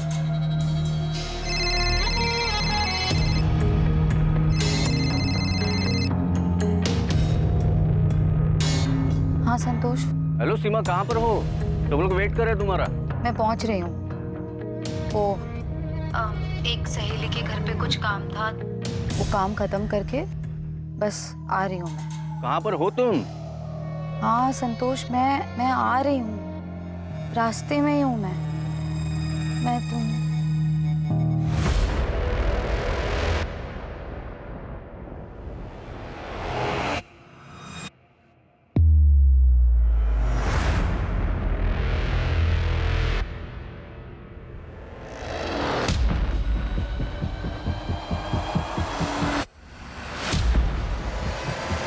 और फिर कहाँ ले जाके मारा? आशिम, हाथ पकड़।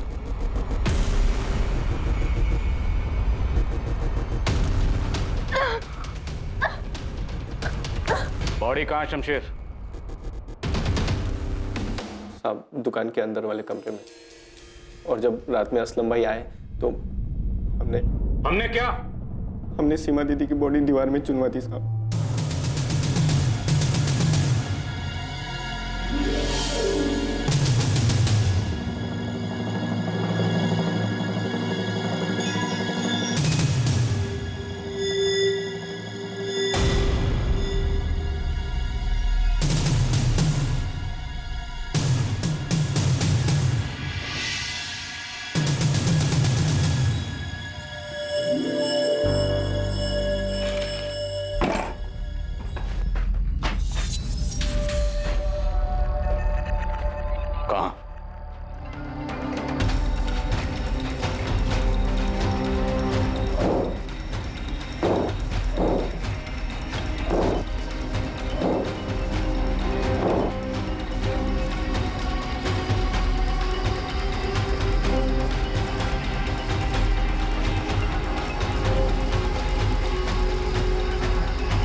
असलम सीमा को क्यों मारना चाहता था? नहीं पता साहब। तुमने बस उसकी मदद की है ना? वो मेरा भाई है साहब। लेकिन किस लिए? किसके साथ मिलकर इतनी बड़ी प्लानिंग की थी सीमा को मारने की? कारण कौन था? सीमा का बेटा राजेश या सीमा का भाई मुकेश? मुझे कुछ नहीं पता, मैं सच बता रहा हूँ साहब, मुझे कुछ नहीं पता। असलम मैंने सीमा दीदी को क्यों मारा, ऐसा क्यों किया, मुझे कुछ नहीं पता। वो वैशाली साथ निकाह करके ना बहुत बड़ी गलती की असलम भाई ने, और फौजिया भाभी को भी धोखा दिया। जब असलम भाई सीमा दीदी को मारने का प्लान बना रहे थे तब असलम भाई बहुत परेशान थे साहब। सब परेशान थे, हाँ? और परेशानी की हालत में उसने सीमा के मर्डर का प्लान बनाया। असलम कहाँ है? असलम कहाँ है? बोल असलम कहाँ है? बोल। बता दो।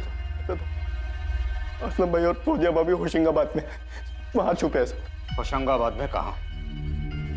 सीमा साहू को उसके बेटे राजेश से जुड़ी परेशानियों के हल का लालच दिया गया था, लेकिन सीमा को जाल में फंसाकर उसे बेहोश करना और फिर उसकी हत्या कर देने के पीछे का मकसद सबको चौंका देने वाला था।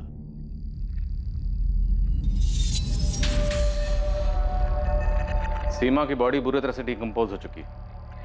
हमें डीएनए मैच करने के लिए टेस्ट करने होंगे आपके बेटे राजेश और सीमा के दोनों भाई बहन मुकेश और वैशाली के साथ।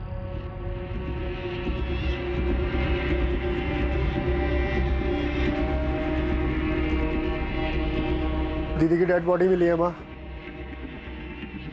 उन्होंने मुझे बुलाया डीएनए सैंपल्स के लिए। और वो असलम शेख, वो पकड़ा गया कि नहीं? उन्हें पता चल चुका है कि वो कहाँ छुपा है। सीमा, मेरे बच्चे।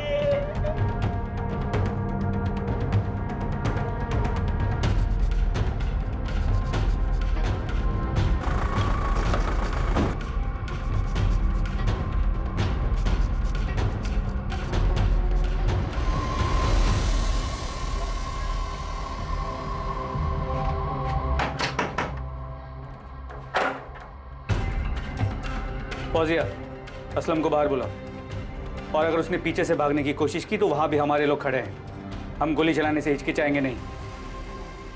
तेरे छोटे भाई शमशेर को हमने तोड़ा, तेरी दुकान पे काम करने वाले हाशिम को भी तोड़ा, और तेरे उस मुख्तार सैयद उर्फ शोएब मिर्जा को भी। अब तेरी बारी। और इस बार तेरी बीवी वैशाली को यहाँ आके जितना चिल्लाना है चिल्लाने बोल। तेरी चीखें उससे ज्यादा जोर से निकलेंगी।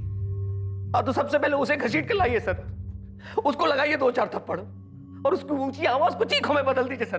वैशाली, ये सब तेरा और वैशाली का किया हुआ है? सर मैंने किया नहीं, वैशाली ने मुझसे करवाया। जीना आराम कर दिया था उसने मेरा। शमशेर सही कहता था कि वैशाली से निकाह करके मैंने अपनी जिंदगी जहन्नुम बना ली। वही मारनी चाहती थी अपनी बड़ी बहन सीमा को, उसी ने मुझसे ये सब करवाया। तू मुझे धमकी दे रही है वैशाली? मुझे? शादी हमने दुनिया को दिखाने के लिए भले ही माला डाल के कर ली असलम, पर कोई मैरिज सर्टिफिकेट नहीं है ये बात प्रूव करने के लिए। अगर पुलिस के पास गई ना तो तेरे पे रेप का चार्ज लगवाऊंगी। कैसी जलील औरत है तू? अपनी बहन को मरवाने की बात कर रही है? होश में तो है? और मैं तेरी बात ना मानूं तो मुझे रेप केस में फंसवाएगी? तेरा दिमाग तो नहीं खराब हो गया? अरे सुन, अगर सीमा मर जाती है तो मैं मुकेश और चंचल से जमीन और खेत बिकवाऊंगी। काफी पैसे मिलेंगे और किसका कितना हिस्सा होगा ये मैं फैसला करूंगी। तुझे भी पैसे मिलेंगे। कोई पैसा वैसा नहीं, मैं नहीं करूंगा ये मर्डर, समझी ना तू? ठीक है, तो जा रेप चार्ज में अंदर। ऐसा हंगामा करूंगी, ऐसा हंगामा करूंगी कि मैं तुझे छोड़ के चला जाऊंगा अभी के अभी। ये मर्डर करना है खुद कर या किसी और से करवा, भाड़ में जाओ। मर्डर करेगा तू असलम, कोई और नहीं। तुझे कोई नुकसान नहीं होगा, वरना मैं तुझे पूरा बर्बाद कर दूंगी। दिमाग खराब हो गया था मेरा, उसने जीना हराम कर दिया था मेरा। रोज धमकी, ये चार्ज लगवा दूंगी, वो चार्ज लगवा दूंगी। मेरे पास कोई रास्ता ही नहीं छोड़ा उसने सर। मजबूरी में मुझे ये सब करना पड़ा। राजेश को लेके काफी परेशान है दीदी, टूट सी गई है। राजेश का किसी दिशा के साथ कुछ चल रहा है, बगावत पे उतरा है। मुझे करना क्या होगा? दीदी तुझे मानती है, इतना तो मैंने तुझे मेरे घर में घुसा ही दिया है। बस एक ऐसे इंसान का इंतजाम कर जो दीदी को छुटकारा देगा। अपने बेटे राजेश पे मंडरा रहे इस बगावत के साए से, कोई भरोसे वाला आदमी। बाकी मैंने तुझे बता ही दिया है कि क्या करना है। मेरे दिमाग ने काम करना बंद कर दिया था सर। उसके कहने पर मैंने सीमा को मार दिया। मैं जानता था मेरे इस गुनाह की सजा मुझे भुगतनी पड़ेगी। मुझसे बर्दाश्त नहीं हुआ और मैं वहां से भाग गया, क्योंकि मैं वैशाली के साथ एक पल भी नहीं जी सकता। उसने मुझसे उस औरत का कत्ल करवा दिया जिसने जिंदगी में मेरा कुछ भी नहीं बिगाड़ा था, कुछ भी नहीं। पुलिस मुकेश के पीछे, संतोष के पीछे, फिर राजेश के पीछे, सबके पीछे दौड़ते रहेगी, पर तुझ तक कभी नहीं आएगी असलम। देखा ना, तुझे पुलिस स्टेशन बुलाया तो मैंने कैसा हंगामा किया? क्या हासिल हुआ? हाँ, क्या हासिल हुआ सीमा को मारकर? वो सब कुछ जो उसके रहते नहीं मिलता असलम, सब कुछ। आजा बेटा प्रिया, तेरे कपड़े अंदर हैं, जाकर चेंज कर ले। मेरे कपड़े इधर है तो मम्मी किधर है? मम्मी वो भी थोड़ी देर में आ जाएगी प्रिया। हाँ, तुम जाकर चेंज कर लो। हाँ बेटा। इसको बताया नहीं है कि वैशाली बुआ को अरेस्ट किया है? पता नहीं, इसे कैसे बताएंगे? बताना तो पड़ेगा अम्मा। सर असलम झूठ बोल रहा होगा, वो वैशाली को फंसा रहा है वो। नहीं यशवंत, वैशाली हमारे साथ चुपचाप चली है और अभी उसके साथ पूछताछ चल रही है, और ऐसा बिल्कुल भी नहीं लग रहा कि वैशाली को फंसाया जा रहा है। जलन, पैसा, खेत और गांव वाले घर से पैसा, सिर्फ इतना सा कारण था तुम्हारे पास? तुम्हें क्या लगा था कि हम सच्चाई तक कभी नहीं पहुंच पाएंगे? सीमा की बॉडी तक नहीं पहुंच पाएंगे? ये बेवकूफ असलम भागता नहीं तो कैसे पहुंचते आप? तो असलम बेवकूफ निकला और तुम शातिर थी, पर तुम सिर्फ शातिर थी जुर्म करने के लिए, और शायद घर में तुम्हें कोई पूछता भी नहीं था। इसी बात का तुम्हें गुस्सा था, खेद था, शिकवा था, है ना? हाँ था। तो सीमा को मार के अब सब तुम्हें उसका दर्जा देने लगेंगे, नहीं? दे या ना दे, उसका हुक्म चलना तो बंद हो गया ना, उसका भगवान बनना तो बंद हो गया ना। अब कोई उससे हर बात नहीं पूछेगा। बस इतनी सी प्रॉब्लम थी तुम्हें कि सीमा को सब मानते थे, तुम्हें कोई नहीं पूछता था? इतनी सी नहीं, बहुत ज्यादा प्रॉब्लम थी। मैं उससे सिर्फ 3 साल छोटी थी, कोई बच्ची नहीं हूं मैं। पर घर बेचना हो, खेत बेचना हो, किसको कितना मिलना चाहिए, किसको क्या करना चाहिए, क्या नहीं करना चाहिए, सब सिर्फ और सिर्फ उसी को पूछते थे। वही सारे फैसले लेती थी, वही सब कुछ चलाती थी। तो मार दिया मैंने उसे, लेकिन आपने देख लिया होगा घर में सबको प्रॉब्लम थी उसके भगवान बन के बैठे रहने से। सब लोग चाहते थे कि सीमा नाम के सरदर्द से बस छुटकारा मिल जाए। हो सकता है तुम्हारे घर में बाकी लोगों को भी सीमा से प्रॉब्लम थी, पर किसी ने उसे मारने के बारे में नहीं सोचा। उसे मारने के बारे में सिर्फ तुमने सोचा। तुम जानती थी कि सीमा अपने बेटे राजेश को लेकर परेशान थी। तुमने उसकी इस कमजोरी का फायदा उठाया, उसे जाल में फंसाया और उसे दर्दनाक मौत दी। हाँ दी, मैंने उसे दर्दनाक मौत दी, क्योंकि मेरे अंदर भी बहुत दर्द था उसकी वजह से। असलम शेख, उसके भाई शमशेर शेख, हाशिम खान और शोएब मिर्जा को सीमा साहू के मर्डर के लिए दफा 302, किडनैपिंग के लिए दफा 364, सबूत मिटाने के लिए दफा 201, क्रिमिनल कॉन्स्पिरेसी के लिए दफा 120B और दफा 34 के तहत गिरफ्तार किया गया। साथ ही साथ सीमा साहू की बहन वैशाली नागपाल को भी सीमा के मर्डर के जुर्म में गिरफ्तार किया गया है। वैशाली की बेटी का ध्यान अब वैशाली की भाभी राधा रखती है। फौजिया ने असलम की वैशाली से दूसरी शादी को स्वीकार कर लिया था। अब वो ये स्वीकार कर रही थी कि असलम की दूसरी बीवी के साथ असलम भी एक अपराधी है। सीमा के बेटे राजेश को यह पछतावा था कि वो अनजाने में अपनी मां के लिए चिंता का कारण बन गया था, जिसे ढाल बनाकर एक जाल बिछाया गया जो सीमा की मौत का कारण बना।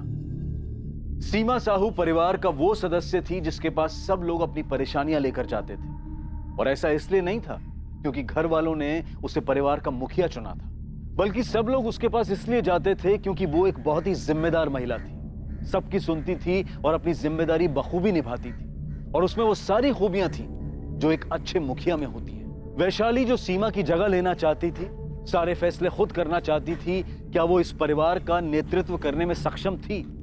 क्या वो असल में सीमा की तरह ये जिम्मेदारी संभाल सकती थी? वैशाली की नाराजगी और उसके असंतोष ने न सिर्फ उसको बल्कि उसके पति असलम शेख को भी अपराधी बना दिया। एक मुखिया बनने के लिए या मुखिया होने का दावा करने के लिए एक व्यक्ति को सबके लिए समान रूप से जिम्मेदार होना पड़ता है। और सबसे जरूरी बात यह कि समाज में, परिवार में या जहां भी हम काम करते हैं, वहां हमें जिम्मेदारी खुद अपने कंधों पर लेनी होती है। किसी भी हद तक जाकर किसी को अपने रास्ते से हटाकर उसकी जगह लेने से हम वो इंसान कभी नहीं बन पाते हैं जिसकी जगह हम लेना चाहते हैं। जय Hind. For more updates, subscribe to our channel, click the show links and enjoy watching the videos.